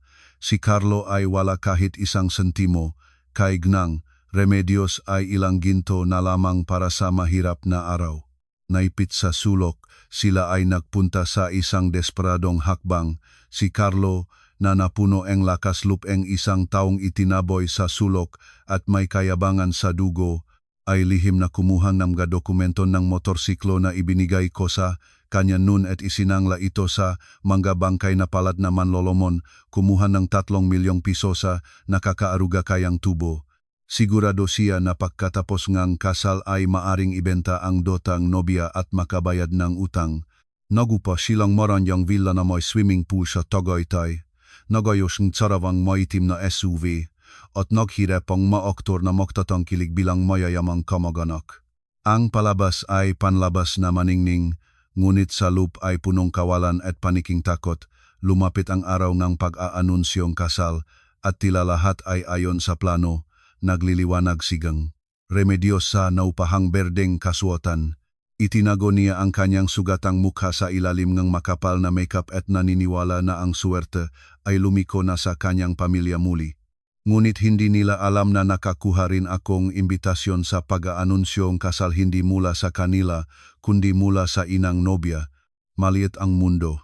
Ang ina ni Clarissa ay isang VIP client ng aking bagong spa na aking pinuhunan. Isang araw habang pumipili ng tratamiento ay nagkukuwentuhan kami, at may pagmamalaki niyang ikinuwento ang kasal ng kanyang anak at ang maunlad na mga magiging biyenan na naninirahan sa isang prestihiyosong komunidad. Agad kong naunawaan na ito ang palabas ng pamilya ni Miguel. Hawak ang imbitasyon, misteryosong ngumiti ako. Sayang naman kung ang ganitong magandang palabas ay maaring lumipas nang walang manunot na nakaalam ngang lahat ng likot ng entablado. Nagpasya akong pumunta hindi para magwala, kundi para matulungan ang pamilya na nobya na malaman ang tunay na mukhang kanilang mahal na manliligaw at para ang isa pang naive na baba ay hindi maulog sa parehong bitag tulad ko. Dumating ang araw ng pag-aanunsyo ng kasal. Ang naupahang villa ay maringal na pinalamutian ng imported na sariwang bulaklak. Saan man ay pumuputok ang machonfetti, nakaupo sigang. Remedios sa ulunan ng mesa, ang makapal na layer ng makeup ay nagtatago ng kanyang sugatang mukha. Nagniningning siya, tulad ng isang tunay na reyna, tinatanggap ang mga panauhin. Si Carlo, sa marangyang tuksedo na may gal na buhok, ay nagpapawis. Natatakot siya baka dumating ang makreditor o malantad ang katotohanan. Ang kanyang mata ay patuloy na nagpapalipat-lipat. Nakatayo si Miguel sa tabi, sinisikap na mukhang maringal, ngunit ang kanyang mukha ay puno ng kabalisahan. Dumating ang panauhin mula sa panig ng nobya. Sa unahan ay ang mamagulang ni Clarissa at ang magandang nobya mismo. Ang pamilya ni Miguel ay nagmamadaling batiin sila. Nagpalitan silang marangyang maregalo sa kahon. Sa katotohanan, ang ilan sama ito ay walang laman o puno ngang murang kendi ngunit ang balot ay maringal. Ang mga magulang na negosyante ay tila lubos na nasiyahan sa marangyang bahay at atensyon ng mga magiging biyenan. Asyaw, na handa kayo ng ganun kaganda. Ang bahay ay napakaganda, kaya maganda rin ang enerhiya. Hindi nakapagtataka na napabilis ang pagkikita ng aming nga anak, sabi ngina ni Clarissa, may kinangsam nga mata habang nagmamasit. Oh, lahat ito ay salamat sa mga ninuno. Binili namin ito kamakailan para nga bata ay mabuhay ng comfortable at mas mabilis na magbigay nga apo sa amin, walang kahilahil na nagsinungaling sigang Remedios. Sa kasaksagan ng magandang kapaligiran na ito, lumitaw ako. Nagsuot akong isang eleganteng berde na evening dress na may branded na bag sa kamay. Pumasok ako sa sala ng may kumpiyansa at elegansya ng isang matagumpay na businesswoman. Kasama ko ang aking kaibigan, ang parehong VIP client, ina ni Clarissa. Ang aking pagpasok ay katulad ng pagpapakita ng isang multo sa kalagitnaan ng araw. Natulala sina ngang Remedios at ang kanyang maanak. Ang kulay ay umalis sa kanilang mga mukha. Sinubukan ni Miguel na hadangan ako, ngunit ang kanyang mapa ay parabang natirik sa sahe. Lumapit ako sa mga magulang ni Clarissa at magalang na bumati. Magandang hapon po. Ang inyong magiging manugang ay isang napakagandang binata. Binabati ko kayo, sinabi ko nang tumatagos ang boses. Ang aking tingin ay maliwanag na lumipas sa aking dating pamilya. Ay, Elena, nandito ka, napakamasayang sorpresa. Nagalak ang ina ni Clarissa, hawak ang aking kamay at ipinakikilala ako sa biyenan. Ito si Elena, may-ari ang spa salon na madalas kong puntahan. Napakatalino at kaaya-ayang babae. Nagpawis signong. Remedios at nagbulalo. Magandang hapon. Hindi ko alam na nakikilala ninyo signong. Reyes. Uminom ako ngang isang higop ng alak at nakukunwaring nagulat, nagmasid sa paligid. Pagkatapos, iniyukod ang ulo at nag-alinlangang sinabi, ay, tila pamilyar sa akin ang fila na ito. Hindi ba ito ang fila na inupahan ng Prestige Estates? Noong nakaraang buwan, ay gusto ko itong upahin para sa corporate event ng aking kumpanya. Ngunit sinabihan ako na 200,000 piso ito sa bawat gabi at naireserba na. Kayaan pala, kayo ang mga biyenan na nagreserba nito para sa kasal. Wow, kahanga-hanga talaga. Ang aking nga salita ay mahinahon na binigkas, ngunit ang kanilang mapanirang lakas ay katulad ng isang bomba na sumabog sa gitna ng sala. Ang maingay na sala ay agad na tumahimik. Kahit ang background na musika ay huminto, natulala ang ina ni Clarissa, nawala ang ngiti sa kanyang mukha. Tumutok siya kay Ganega. Remedios, biyenan, sinabi mo na binili ninyo ang bahay na ito para sa mga bata. At sinasabi ni Ganega, Elena na ito ay inupahan. Ano ang ibig sabihin nito? O nakamali siya? Nakamali lang siya. Binili namin ito. Nasa proseso kami nga pakumpleto nga dokumento, nagbulalo signong Remedios. Ang kanyang makamay ay nanginig kaya malapit na niyang mahulog ang baso. Binili. Ngumiti ako at kinuha ang aking telepono. Mabilis na nagtatype ngang isang bagay. Kakaiba. Ngayong umaga ay naghanap nga ako ng lugar para sa pagpupulong kasama ang mga partner at sinuri ang app para sa pagupa. Ang villa na ito ay nakalista pa rin sa listahan ng panandaliang pagupa at hindi naibenta. Mari ba akong tumawag sa may-ari para makumpirma para walang misunderstanding? Inihayag ko ang speaker. Ang tunog ng telepono ay tumanok sa masamang katahimikan. Sa panik ay lumukso si Carlo sa akin, sinusubukang agawin ang telepono. Tumahimik ka, huwag kang makialam. Isang inggitero, langkaw. Ang makaspang, hindi kontroladong ugali ni Carlo ay nakbunyak na lahat. Ang ama ni Clarissa, isang bihasang negosyante, ay agad na naunawaan ang lahat.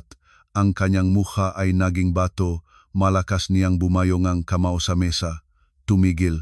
Carlo, ipaliwanag mo. Ang bahay na ito ay binili o inupahan. Nanginig si Carlo at lumuhod. Hindi siya makabigkas ng kahit isang salita. Ang kanyang katahimikan ang pinakamalinaw na sagot. Nagbulong-bulongan ang napanauhin mula sa panik ng nobya. Ang mga magulang ni Clarissa ay labis na humiya at nadaya. Hindi sila samga nagtatipid sa pera. Ngunit higit sa lahat ay kinasusuklaman nila ang kasinungalingan at kayabangan. Kaya ipinakita ninyo ang palabas na ito para dayain kami, para hikayatin ang aking anak sa bitak na ito. Nanginig ang tinik na ama ni Clarissa. Ang kanyang mata ay naglalabas ng kidlat. Walang bahay, dapat sabihin na noon pa. Hindi namin kinasusuklaman ang kahirapan, ngunit hindi namin tinatanggap ang kahirapan na may kasamang kasamaan, pandaraya at kayabangan. Clarissa, tumayo ka. Alis tayo. Walang kasal na mangyayari. Ang taong ito ay hindi nararapat na itali kahit ang sintas ng aming sapatos. Umiyak ang nobya, binunot ang kanyang belo at itinapon sa sahig. Ang pamilya ng nobya, kinuha ang lahat ng regalo kahon, ay nagalit na umalis. Sinubukan ni Carlo na habulin sila, nakmamakaawa, ngunit itinulak siya ngang seguridad ng nobya at bumaksak sa malamig na sahig. Sa ikalawang pagkakataon, sigang. Remedios ay nawalan ng malay mula sa gulat at kahihiyan. Sa pagkakataong ito, hindi ito nagpapanggap tulad ng dati nang sinubukan niyang palakasin ang kanyang presyon. Nang umalis ang mga butil, ang makintab na palabas ay natapos sa pinakakaawa-awang paraan. Pinanood ko ang kanilang pagbagsak. Sa kaluluwa ko ay naramdaman ko na ang katarungan ay nagtagumpay. Hindi ako natuwa sa kapihatian ng iba, ngunit naniniwala ako na ang isang kasal na nagsimula sa kasinungalingan ay nakatuon sa trahedya. Ang katotohanan, gaano man ito kabait, ay mas mabuti kaysa sa matamis na kasinungalingan. Ang kasal ay nakansel, ang kasal ay tinigil, ang reputasyon ay ganap na nawasak, ngunit ang trahedya ng pamilya ningang Remedios ay nagsisimula pa lamang. Ang 3 milyong piso na hiniram ni Carlo mula sa mga mangingisda na para sa marangyang kasal ay naging bomba ngang pagkaantala na nagbabanta sa buhay ngang buong pamilya. Ang utang na may tubo ay lumalaki araw-araw sa nakatatakot na bilis. Ang mawalang awang kolektor ay nagsimulang manghuli sa kanila. 3 araw matapos ang trahedyang pag-aanunsyo, ang mapasistang bandido ay lumusop sa kanilang lumang bahay. Pininta nila ang madingding ng pula, pinukol ang pintuan ng bulok na itlog, sinira ang kakaunti pang kasangkapan sa bahay, ang masigaw at bagbog sa pintuan sa gabi ay nahasik ng takot sa buong lugar. Nagbanta sila na kung hindi may balik ni Carlo ang pera sa loob ng 24 na oras, siya ay mananapa ng dugo o mahahati ang binti. Sa paniking takot, nagtadago si Carlo sa sulok ng bahay, nakabalot ng kumot at nanginginig. Hindi siya nangahas lumabas, maging para sa chair ay lihim lamang siya pumunta. Nanay, nanay, tulungan mo ako. Papatay nila ako. Ayoko mamatay, nanay. Umiyak si Carlo, kumakapit kay ngang Remedios. Singang Remedios ay kakadating pa lamang mula sa kaunting pag-atakeng stroke. Sa pagkakita na ang kanyang minamahal na anak, ang kanyang pag-asa ay naging isang kaawa-awa at nanginginig na daga, nawasak ang kanyang puso. Ngunit saan mahahanap ngang na benta na ang ginto, wala ng bahay, sa kawalan ngang pag-asa ay lumingon siya kay Miguel. Sa kanyang tingin ay kumikislap ang isang malamig at malupit na ningas. Miguel, panganay kang kapatid. Kailangan mong pangasiwaan ang responsibilidad para sa iyong kapatid. Humingi sa mga kaibigan, sa mga katrabaho, magbenteng iyong bato sa bato, ngunit hanapin mo ang pera at bayaran mo ang utang ni Carlo. Bata pa siya, matagal pa ang buhay niya sa harapan, hindi natin siya maaring hayaang mamatay. Namangha si Miguel sa kanyang ina. Hindi niya mapaniniwala ang magsasalita ang sariling ina ng ganong malupit na mga salita sa sariling anak. Nakinig siya sa ina, nawala ang asawa, nawala ang bahay, nawala ang kanyang buong dangal, at ngayon ay hinihiling na ina na ibenta niya ang kanyang mga organ para mailigtas ang walagalang na kapatid. Nanay, wala rin akong kahit isang sentimo, lahat ng aking sweldo ay ibinibigay ko sa iyo, saan ako ngayon kukuhang 3 milyon? Sa tingin mo ba ang buhay ko ay mas mababa kaysa sa utang na ginawa niya dahil sa kayabangan niya? Bakit ako lagi ang kailangang magsakripisyo? Nagiyak si Miguel habang sumisiga. Nangangahas kang sumalungat sa iyong ina. Walang utang na loob na anak. Kung ikaw, walang silbing tao, ay hindi mo pinabayaan ang iyong mayamang asawa, hindi mo hinayaang umalis siyang may lahat ng pera, hindi tayo magiging ganito ang kalagayan, ikaw ang may pananagutan, sumigaw signang, Remedios, ipinabunta ang buong sisi kay Miguel. Naitapon sa sulok, dinala sa pag-alala ng kanyang sariling ina, si Miguel ay nagsimulang magpanik. Sa matinding kawalan ng pag-asa, ang aking larawan ay lumitaw sa kanyang isip bilang huling pampalakas ng loob. Inisip niya na kami ay dati paring asawa na nakasama ngang 5 taon at baka magpapakita akong habag. Walang kahit isang pata na pagpapahalaga sa sarili, ngunit ang instinct ng pagpapanatili at pagpupuwersa ng ina ay nagpapilitang iwan ang huling natitirang konsiyensya. Si Miguel ay pumunta sa elite na residential complex kung saan nakatira ako. Hindi pinansin ang nagtatakatang tingin ng gagwardiya at mga residente. Naghintay siya sa ibabang buong araw. Maawa-awa ang hitsura niya.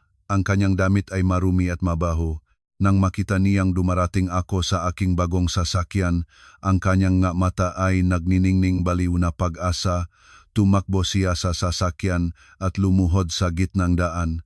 Elena, manghiyaring iligtas mo ang aming pamilya.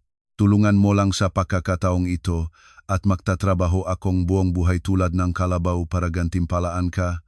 Isang beses pa, tulungan mo kami. Ang eksenang isang lalaki, noon ay napakarogante, na humamak sa kanyang asawa, ay ngayon ay nagmamakaawa sa kanilang harapan nagdulot sa akin ngang halo-halong damdamin ng pagtatawanan at kalungkutan sa trahedya ng buhay. Kapag pinipigilan ang isang tao sa sulok, ang kanyang napakalaking ego ay natutunaw tulad ng buhangin.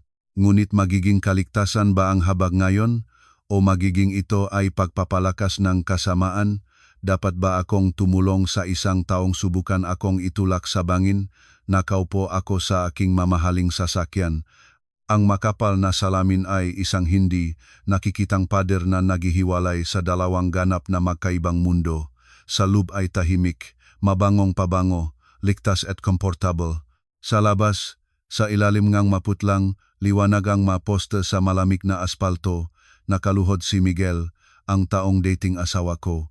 Hitsura niyang kawawa na maaring ipagtumpa ng isang walang tirahan. Ang malamig na hangin ng gabi ay gumugulong sa kanyang makasamang maruming buhok. Nagsalamangka si Miguel ng mga kamay at yumuyuko sa akin. Ang luha ay naghahaluin ng uhog sa kanyang manipis na abong mukha. Nasaan ang marangyang lalaki na may binalat na buhok na may mayabang na tingin sa kanyang asawa? Nasaan ang isa na nagplano kasama ang ina na aroganteng ipatalsik ako sa labas ng bahay? Ngayon sa harap ko ay isang walang kaluluwa, isang ganap na nabasag na tao, kumakapit sa huling patak ng habag. Bahagyang kumikislap ang aking puso hindi sa pagmamahal. Ang pagmamahal ay namatay ng gabing iyon nang marinig ko ang kanilang pakana. Ito ay habag sa isang taong sarili niyang winasak ang kanyang buhay at kaligayahan habang hinahabol ang hindi tunay na ilusyon. Ibinaba ko ang salamin ng sasakyan ng 100 sentimetro sapat para marinig ang aking boses mula sa labas, ngunit para ang kanyang madilim na aura ay hindi makapasok sa aking espasyo. Miguel, tumadyo na kayo. Nakdadala lang kayo ng atensyon ng seguridad at tatanggalin nila kayo. Huwag na kayong magpahiya pa. Panatilihin na lang ang mga natitirang lalaking dignidad. Nagsalita ako ng mahinahon, ng walang sisi at kaguluhan. Sa narinig ng aking boses, si Miguel, tulad ng isang nalulunot na taong kumapit sa tabla, ay desperadong lumapat sa bintana ng sasakyan. Ang kanyang manipis at marumong na kamay ay kumapit sa gilid ng bintana. Ang napusang dugong mata ay tumingin sa akin ng may pagmamakaawa. Elena, nagkamali ako. Libu-libong beses na humihingi ng tawad, nagsisisi talaga ako. Maaari kang magreklamo, mag-insulto, manuntok sa akin lahat ay titiis ko. Ngunit mangyaring patawarin mo ako at iligtas si Carlo. Ang mga kolektor ay nagbabanta hindi lamang dumating sila na may mga kutsilyo. Kung walang pera ngayong gabi, papatayin nila siya. Ang nanay ay nahiga na, siya ay sa hangganan. Ako ay ganap na walang lunas, Elena. Sa pagbabalik, naiintindihan ko na wala na akong sinuman. Ikaw lang ang makakaligtas ng aming pamilya. Tumingin ako sa kanya ng malalim sa mga mata. Ang aking tingin ay matalim tulad ng isang scalpel na binabasag ang kaluluwa. Dahan-dahan, salita-salita, tinanong ko, Miguel, nagsisisi ba kayo dahil nakamali kayo o nagsisisi kayo dahil naging duha kayo, nabasag at naitapon sa sulok? Tumahimik si Miguel. Nagbubukas at nagsasara ang bibig, ngunit walang masabi. Nagpatuloy ako. Ang aking boses ay mabigat mula sa pihati na naipon sa loob ng mataon. Tanungin ninyo ang inyong sarili kung ngayon ay pagmamay-ari pa rin ninyo ang aking bahay na nakakahalaga ng 20 milyon. Nag-asawa na sa inyong mayamang krida at si Carlo ay nag-asawa na sa anak ng milyonaryo at kayo ay nabubuhay sa karangyaan. Nagsisiba kayo o ililimbas ninyo ang tasa kasama ang inyong ina at kapatid. Tatawanan ako at tatawagin akong hangal. Walang silbing babae na itinapon sa kalsada. Sagutin ninyo ako. Naghari ang katahimikan. Ibinaba ni Miguel ang ulo. Nanginig ang kanyang mabalikat. Alam niyang tama ako. Ang kanyang pagsisisi ay simpleng kinakailangang kahihinatnan ng mahabag na kabiguan, hindi pagmumukha ng konsiyensya, kundi reflex ng talong. Kung ang kanilang malupit na plano ay nagtagumpay, ngayon sa kalsada ang umiyak ay ako at hindi sila makakakuray. Ang 3 milyon para sa akin ngayon ay hindi malaking pera, sabi ko ng malamig ngunit matatak na boses. Ngunit wala akong ibibigay sa inyong kahit 1 sentimo. Alam ninyo kung bakit? Dahil kung ililigtas ko kayo sa pagkakataong ito, ang inyo at ang inyong pamilya ay hindi kailanman matututunan ang aral ng responsibilidad. Sanay kayong mamuhay bilang mga parasito, sanay na mamuhay sa gastos ng pawis at luha ng iba, sanay kayong may ibang tao na nag-aalis ng kaarawan ninyo pagkatapos ninyong gumawa ng kaguluhan. Iniisip ninyo na sapat ang umiyak, mangarod sa tuhod, at lahat ng kasalanan ay mapatatawad. Hindi, Miguel, ang mga batas ng buhay ay hindi ganun kasimple. Harapin ninyo ang mga kahihinatnan ng inyong magagawa ng mag-isa. Ito ang inyong tanging pagkakataon na manatiling tao. Pagkasabi nito, tiyak na pinindot ko ang batan ng bintana. 2 malaking matibay na guwardiya ng kompleks ang lumapit. Sinabi nila na si Miguel ay lumalabag sa kaayusan. Hinawakan nila siya sa mga braso at hinila siya palayo. Sa kawalan ng pag-asa, paulit-ulit na tinatawag ni Miguel ang aking pangalan. Ang kanyang sigaw, tulad ng pagtiyan ng isang sugatan na hayop, ay kumalat sa buong lugar. Elena, isang diablo ka. Paano ka magiging ganyan kawalang awa? Nakikita ang isang taong namamatay at hindi tumutulong? Hindi ako lumingon. Pinindot ang gas, pumasok ako sa underground na paradahan. Mula sa aking mamata ay hindi maiwasang dumaloy ang mainit na luha, ngunit mabilis ko itong pinunasan.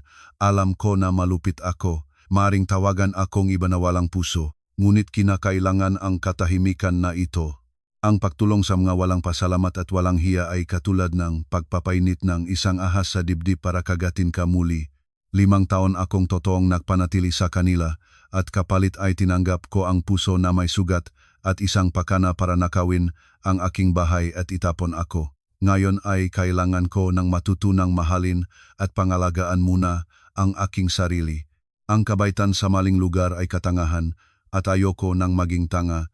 Lumakat ang tinaboy na Miguel sa kadiliman patungo sa kanyang kapuspalat na lumang bahay.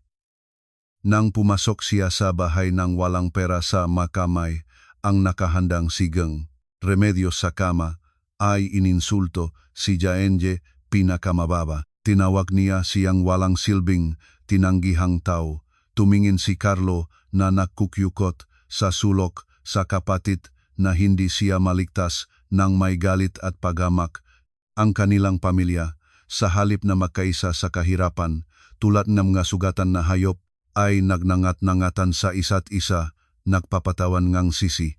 Ang parehong pagmamahal sa pamilya na labis nilang pinag-usapan para magpuwersa sa akin ay nakalat tulad ng manipis na papel sa ilalim ngang bigat ng pra at mga utang.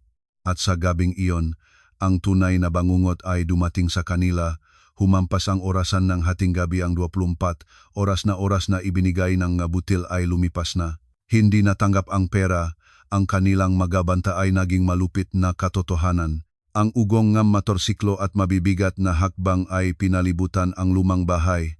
Ang bulok na kahoy na pintuan ay bumaksak sa isang suntok. Ang mga kolektor na may mga pamalo sa mga kamay ay pumasok tulad ng bagyo. Hindi sila nakukuwentuhan ng matagal. Nagsimula silang durugin ang kakaunting kasangkapan na natitira sa bahay. Ang tunong nga basak na plato, nababasak na kahoy, at kinakalbugang metal ay nagsama sa isang kaguluhan, nakakatakot na simponiya. Si Carlo, ang pangunahing ng hiram, ay hinila mula sa sulok at itinapon sa sahig. Nagmakaawa siya, lumuhod, desperadong umiyak, ngunit walang naawa. Ang masuntok at sipa ay bumuhos sa kanya. Ang tuyo ng mga basag na buto ay nagpapalamig ng dugo. Si Carlo, na humingi ng pera para sa marangyang kasal, ay nagbayad nito ng may sirang binti at ilang durok na daliri. Naging pilay siya. Si Miguel, kahit duwag man, nang makitang binubugbok na pabusog ang kanyang kapatid, ay lumukso para depensahan siya. Mangyari naman, huwag siyang patayin. Ibabalik ko, nangangako ako na ibabalik ko. Ngunit ang pangako ng isang mahirap ay walang halaga. Isang kasama ni Butil ang malakas na tumama sa kanyang braso gamit ang bakal na pamalo. Ang kanyang kaliwang braso ay nasira. Napagpipiwi sa sakit, bumaksak siya sa sahig, hawak ang braso at nag-groaning. Signong Remedios, nakahiga sa kanyang lumang kama, ay nanonood ng nakakatakot na eksenang ito. Nakita niya kung paano tinatapak at binubugbog ang dalawa niyang anak, ang kanyang pagmamalaki, tulad ng mga hayop. Hindi niya natanggap ang napakalaking suntok na ito. Hinawakan niya ang kanyang kaliwang dibdib. Nagbalik ang kanyang mata. Sinubukan niyang sumiga, ngunit hindi niya nagawa. Nagkaroon siyang malawak na atake sa puso. Nagsimulang maninikik siya at nawalan ngang malay. Sa pagkakataong ito ay walang kababalahan, walang pagtatanghal, tulad ng dati nang sinubukan niyang pigilin ang aking presyon. Signang Remedios ay nagkaroon ng malubhang stroke. Nang umalis ang mabutil, nagbabanta na kung ang utang na may tubo ay hindi may balik, babalik sila para sa kanilang magabuhay. Ang bahay ay napuno ngang daing ng sakit, amoy ngang dugo at karumihan. Pagkatapos ng nakapal na gabing iyon, ang kanilang buhay ay naging impyerno na walang kahit isang silahis ngang liwanag na buhay sigang. Remedios, ngunit ang kalahating kanyang katawan ay nalumpo, ang bibig ay naging baluktot, hindi siya makagalawang malinaw. Hindi siya nakakayang lumakad ng mag-isa. Nakahiga siya sa maruming kama, hindi makakagala. Hindi niya magawa ang sarili niyang paggawa sa banyo. Lahat ay nangyayari sa ilalim ng kanyang sarili, at sa basa at lumang bahay ay naging mas nakakasaid. Si Carlo, na may maluwag na nakatali ang binti, ay nagigroan sa sulok. Walang pera para sa wastong operasyon sa magandang ospital, kaya naging pilay siya. Nakahiga siya at sumumpa sa mundo at sa kanyang kapalaran. Si Miguel, na may nakatali ang sirang kaliwang braso, ay naging tanging manggagawa at sa pilitang tagapag-alaga. Sa araw, nagtatagal sa sakit, isang kamay na nahuhugas ng pinggan o gumagawa ng maruming trabaho sa murang karinderya para kumita ng kaunting pera para sa pagkain ng pamilya. Sa gabi, nagpapalit ng diaper ng ina at nakikinig sa mga pangungumusta ng kapatid. Ngunit ang trahedya ay hindi natapos doon. Si Miguel ay may mahinang pag-asa pa rin sa kanyang dating nobya na si Sylvia. Inisip niya na sa kabaguhatang ito, siya ay magiging moral na suporta para sa kanya. Nakipag-ugnayan siya kay Sylvia, inaasahang ibabalik niya ang kahit kaunti sa mga pera na ibinigay niya, ngunit bilang tugon ay natanggap niya ang boses ng kasamaan. Si Sylvia, narinig na naging mahirap na si Miguel, lubok sa utang at nabuwal sa pamilyang kasamaan, ay nakpakita ang kanyang tunay na katangian bilang isang profesional na mangangasong ng pera. Agad niyang binalok ang lahat ng kanyang kontak at tumakas sa ibang lungsod kasama ang pera na ninakaw niya mula sa akin at ibinigay sa kanya. Nang pumunta si Miguel sa dating tirahan niya, ang may-ari nga apartment ay umiling na lang ng ulo. Umalis siya nung nakaraang linggo kasama ang bagong mayamang kasama. Ganap na nabago si Miguel. Nawala sa kanya ang lahat, ang matalinong asawa, ang magandang townhouse, ang pera, ang dangal, at maging ang krida para sa kanya ay isinakripisyo niya ang lahat. Naupo siya sa kalsada at balif na natawa. Ang luha ay dumaloy sa kanyang maruming mukha. Sa lumang bahay, nakahiga signang, Remedios. Ang kanyang mamata ay walang pakukusang nakatutok sa sapot ng gagamba sa kisame. Ang luha ay dumalong sa kanyang pisgi, nag-iwan ng dilaw na landas sa unan, marahil sa pinaka-nag-isa, nakakainis at walang lakas ng mga sandali ng kanyang katandaan, nang ang katawan ay naghihirap at ang konsiyensya ay nagpapahirap. Malalim niyang naramdaman ang presyo ng kanyang kasakiman at kalupitan. Naalala niya ako ang manugang na tapat na nag-alaga sa kanya, nagluluto ng mainit na pagkain, bumibili ng bitamina, nagmamasa ng kanyang nga paa, nagdual siya kapag pagod. Gusto niyang sabihin ang paumanhin, gusto niyang humingi ang kapatawaran, ngunit mula sa bibig ay pumapasok lamang ang mga di malinaw na tunog. Lahat ay huli na, ang pintuan sa nakaraan ay mahigpit na nakasara. Kung sana ang pinakamasakit, pinakawalang kabuluhan na salita sa buong mundo, nakikitang makapitbahay ang kanilang kawawaawang kalagayan, ngunit walang nagmaawa at gustong tumulong. Uminog lamang ang kanilang maulo at pilosopikal na nagbulalo. Ano ang itatanim, iyon ang aanihin. Kung mabuhay ng masamang loob at walang pasalamat, mandaraya kahit ng sariling pamilya, ang kapalaran ay magpaparusa. Nakikita ng Diyos ang lahat. Ang pamilya ay dapat maging lugar ng pagmamahal at suporta ang pinakamahinahong kanlungan. Ngunit kapag naging lugar ito ang material na kalkulasyon, egoismo at pandaraya, nagiging ito isang libingan na naglibing ng kaligayahan at kinabukasan ng bawat miyembro nito. Ang batas ng boomerang ay hindi nakpapalibas sa sinuman. Ang tanong ay kailan ito darating, at kapag dumating na ito, tinatanggal sa mga tao ang lahat ng pinaka-pinahahalagahan nila, nag-iwan lamang ng isang mahalagang aral na nakasulat sa dugo at luha. Ngunit habang ang kadiliman ay bumabalot sa aking dating pamilya, sa ibang lugar ay unti-anting nagliwanag ang liwanag ng aking bagong buhay. Ang 20 milyong piso na natanggap mula sa pagbebentanggang bahay ay hindi ko nasayang o ginastos sa mga sandaling kasiyahan. Alam ko na kung hindi alam pamahalaan ang pera, kahit bundok ng ginto ay maaring mawasak. Isang maliit na bahagi ay ginastos ko sa pagbilingang magandang kondominium na tinitirhan ko ngayon na nagbibigay sa akin ng matibay na likod, isang lugar kung saan makakakuha ng kapayapaan pagkatapos ng isang araw ng trabaho.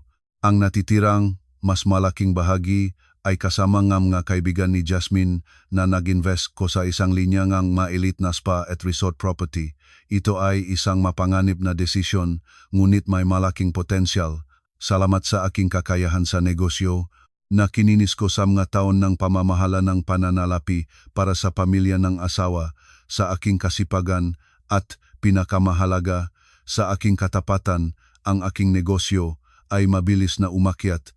Sa loob lamang ng 2 taon ay nagbukas akong 3 sangay ngang spa sa lungsod at naging may-ari ng isang kilalang resort. Lumikha akong 12 ng trabaho, tumulong sa mga babaeng nasa mahirap na kalagayan tulad ng akin noon. Naging ganap akong independent na babae na pinansyal. Nagmamaneho ng mamahaling sasakyan, nagsusuot ng branded na damit, ngunit mas mahalaga, binawi ko ang kumpiyansa at sayang ang buhay. Nagiging mas maganda at kaakit-akit ako sa bawat araw. Ito ang kagandahan ng isang babaeng dumaan sa mga pagsubok. Natututo akong mahalin ang aking sarili ng higit na nakalimutan ko sa nakaraang 5 taon. Nagyoga ako para sa kalusugan, natutong dayuhang wika para sa pakikipag-usap sa mga dayuhang kasosyo, kumuha nga kursong pagunlad para sa mga executive. Nagbiyahe sa mga lugar na pinapangarap ko, ngunit hindi ko kayang gastusin dahil nagtitipid para sa pamilya ng asawa. Naunawaan ko na ang babae ay nagniningning ng higit kapag itinapon niya ang bigat ng mapansamang kasal at nangahas na putulin ang hindi kailangang tao. Hindi na ako ang nasupil, mapagtalima na Elena na nagmamakaawa sa biyenan at natatakot sa galit ng asawa. Ako na si Elena Reyes, matagumpay na businesswoman, iginagalang at kinikilala sa lipunan. Sa isa sa mga New Year's corporate event para sa mga negosyante ay itinakda ng kapalaran ang aming pakikita ni Dominic, isang nagbulay-bulay, magalang at malalim na lalaki. Siya ay aking strategic partner sa investment. 5 taon siyang mas matanda sa akin, biyudo, nag-isang nagpapalaki ng isang maliit na anak na babae. Hindi si Dominic ay kasing maningning at kasing palabas ng ibang lalaki sa paligid ko, ngunit mula sa kanya ay umaagos ang pagiging maaasahan at init. Alam niya ang aking hindi madaling nakaraan, ang pag-asawa na punong luha, ngunit hindi siya humusga at hindi naawa sa akin. Sa kabaliktaran, tumingin siya sa akin ng may paggalang at pagtataka. Pinahahalagahan niya ang aking tapang na bumangon mula sa abo at ang aking magandang kaluluwa na nakatago sa likod ng mahigpit na panlabas. Nagsimula kaming bilang mga kaibigan. Ang pangnegosyong pag-unawa ay lumago sa tunay na pagmamahal sa pamamagitan ng pakikipag-usap at magkasamang interes. Sa tabi ni Dominic ay unang naunawaan ko kung ano ang ibig sabihin ng minamahal, iginagalang at tunay na pinangangalagaan. Walang masamang motibo, walang material na kalkulasyon, walang patriarkal na pag-apoy o alitan ng biyenan at manugang. Suporta lamang, paggalang at pakikisamahan. Sinuportahan niya ang lahat ng aking mga desisyon. Minahal ako tulad ng isang kayamanang swerte niyang mahanap. Itinuro niya ang kanyang anak na mahalin ako, at sa batang iyon ay nahanap ko ang nagnanasang pagiging ina na matagal ko nang pinapangarap. Binawi ko ang pananalik sa pagmamahal na akala ko ay patay na, ngunit mas mahalaga, binawi ko ang pananalik sa aking sarili. Naunawaan ko na ang kaligayahan ay hindi isang ibinibigay ng iba sa iyo, kundi isang itinatatag mo sa iyong sarili, sa iyong pagsisikap at kabaitan sa abo ng nakaraan. Lihim akong nagpapasalamat sa aking mapait na karanasan, dahil dito ay nalaman ko kung gaano ako kaalakas at nakataon akong makilala ang aking tunay na kaligayahan, at ang buhay ay palaging may kakaibang mga pagkikita. Isang araw sa katapusan ng taon, nang ako ay ganap na maligaya, ang nakaraan ay muling nagpakita sa akin. Ngunit sa pagkakataong ito ay hindi para pahirapan, kundi para kumpirmahin ang kawastuhan ng aking pagpipili. Sa isa sa mga huling araw ng taon sa Maynila ay malamig. Ang makalsada ay marangyang pinalamutian para sa Pasko at Bagong Taon. Ako hawak ang braso ni Dominic ay naglalakad sa parke malapit sa isang charitable hospital na madalas naming tutukuyan at kung saan nagbibisita kami sa mahirap na pasyente. Ito ang naging ugali namin ni Dominic, isang paraan para ibahagi ang aming swerte sa lipunan. Habang naglalakad at masayang nag-usap, nakakita ako ng pamilyar na silweta. Isang lalaki ang nakaupo sa tabi ng isang lumang wheelchair. Nagsuot siya ng manipis at kupas na jacket, ang mga mangas ay kubot. Nanginginig siya sa malamig na hangin. Pinagmasdan ko at sa kahirapan ay nakilala ko siya na si Miguel. Mukhang 10 taon na siyang mas matanda kaysa sa 30 ilang taon. Ang buhok ay kalahati ay puti na, hindi na sinipilyo. Ang balat ay natuyo, maitim. Sa kanyang mukha ay nakalimbag ang lahat ng paghihirap ng buhay. Ang mamata ay nalubog, puro kawalan. Ang kanyang kaliwang braso ay nananatiling mayroong kapansanan, hindi nang maayos na nagaling mula sa pagbugbog na iyon at natuyo ang hitsura. Sa wheelchair, na mahirap niyang itulak, ay nakaupo ang isang matandang baba. Ang buhok ay magulo, puti, ang bibig ay nakabaluktot sa isang panig. Hawak niya ang matiket na lottery na may nangingini na kamay at hindi malinaw. Nabaliktos ang pananalita. Inaalok ang ito sa mga manlalakad. Ito ay Singang, Remedios. Ang babae na noon ay nagwawala at humamak. Sa akin ay naging isang paralyzed na matanda na umaasa sa araw-araw na pagbebenta ng tiket ng lottery. Mamaya ay nalaman ko na para mabayaran ang magutil at maligtas ang buhay ni Carlo, sa huli ay napilitan silang ibenta ng mura ang lumang bahay na iyon. Nang mawalan ng tirahan, nagupang ang pinakamurang silid sa isang maruming lugar at bahala na kung paano makakain. Si Carlo, napilay, hindi natanggap ang kahirapan at patuloy na mga utang, at sa huli tumakas, iniwan ang may sakit na ina at pilay na kapatid. Ang pag-asa at maliwanag na kinabukasan na sinubukan nilang itayo sa pamamagitan ng kasamaan at kasinungalingan ay naglaho tulad ng usok, nag-iwan lamang ng kahirapan at pag-isa. Itaas ang mapagod na mga mata ni Miguel at inilawit sa aming direksyon ang isang bunton ng mga tiket sa lottery. Gino, ginang, bilhin pong tiket para sa suwerte. Ang kanyang boses ay paos. Nang magtakpo ang aming matingin, biglang huminto ang kanyang hininga. Natulala ang oras. Naninikik siya. Ang kanyang mga kamay ay lubhang nanginikaya, ang bunton ng tiket ay nakalat sa sahig. Tumingin siya sa akin, ang kanyang dating asawa na kanyang iniwanan. Nakatayo ako roon sa mamahaling evening dress, sa mainit na balahibo, hawak ang braso ang iba pang matagumpay na lalaki, nagniningning. Ang ningning na nakmumula sa akin ay kapwa nakahiwalay sa kadiliman at kahirapan na bumabalot sa kanya. Tumingin siya sa akin, pagkatapos ay sa kanyang kapuspalat na punit-punit na hitsura, kahiya-hiya, humiliation at walang hanggang pagsisisi ay puno ngang kanyang mamata. Nagpula ang ito. Nais niyang magsalita ng isang bagay, ngunit ang kanyang ngalabi ay bumubulong lamang ng Elena at hindi siya makabigkas ng kahit isang salita. Nagmamadaling ibinaba ang ulo, hinihila ang lumang sombrero sa kanyang mukha para itago ang mukha na nagnilalaga sa hiya. Nagmamadaling tinipon ang makanakakalat na tiket at tinutulak ang wheelchair ni Gang. Remedios ay nagmamadaling umalis. Natatakot siyang ang liwanag na aking tagumpay ay magliliwanag ng kanyang kawawa-awang kabiguan at tulad ng isang daga ay naktago sa karamihan ang nakaupo sa wheelchair na Singang. Remedios, kahit mahina ang paningin, ay tila malabo akong nakilala. Inilawit niya ang kanyang tuyong kamay patungo sa akin at nagbulalong isang bagay, para bang nais niyang sabihin ang isang bagay. Marahil ito ay huling pagsisisi. Marahil isang pagmamakaawang tulong o walang hanggang pagsisisi walang makaalam dahil nakmamadaling dinadala siya ni Miguel sa karamihan. Tahimik akong nakatayo at tinitingnan ang kanilang kawawaawang gumagapang namgalikod. Sa aking puso ay wala ng galit o malisya ng nagtagumpay. Kakaibang kapayapaan lamang at bahagyang kalungkutan tungkol sa buhay ng tao. Ang masakit na nakaraan ay tunay na namatay. Natanggap nila ang sapat para sa kanilang manggagawa. Ang pinakamahalagang parusa ay ang pahirap ngang konsiyensya at ang kanilang kasalukuyang kawawaawang buhay. Mahinahon na kinurot ni Dominic ang aking kamay, parang ipinaabot ang kanyang init. Lahat ba ay ayos?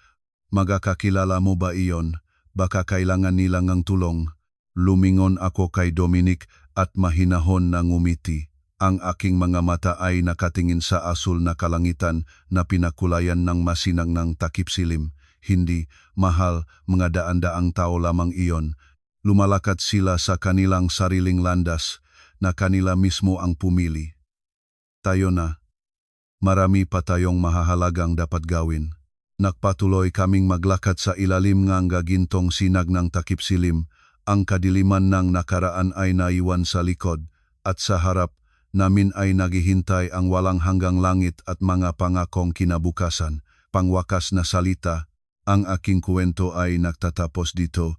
Ito ang isang masayang wakas para sa mga nagtatrabaho, namumuhay ng tama at nakaalam ng kanilang halaga. At ito ay isang mahal na aral at salamin para sa mga ang kasakiman at egoismo ay lumabong pag-isip. Ang buhay ay napakamakatarungan. Ang batas ang bumerang ay palaging nandiyan. Mabuhay ng may mataas na ulo. Mabuhay ng may konsiyensya at mabuting puso. Huwag iwanan ang iyong karangalan at mga ugnayan ng pamilya para sa sandaling kalamangan, para sa masamang kalkulasyon. Dahil ang pinakamahalagang kayamanan ng tao ay hindi mga palasyo at bundok ng ginto, kundi kapayapaan ng isip at malinis na konsiyensya. Ang kaligayahan ay darating lamang sa mga karapat-dapat dito.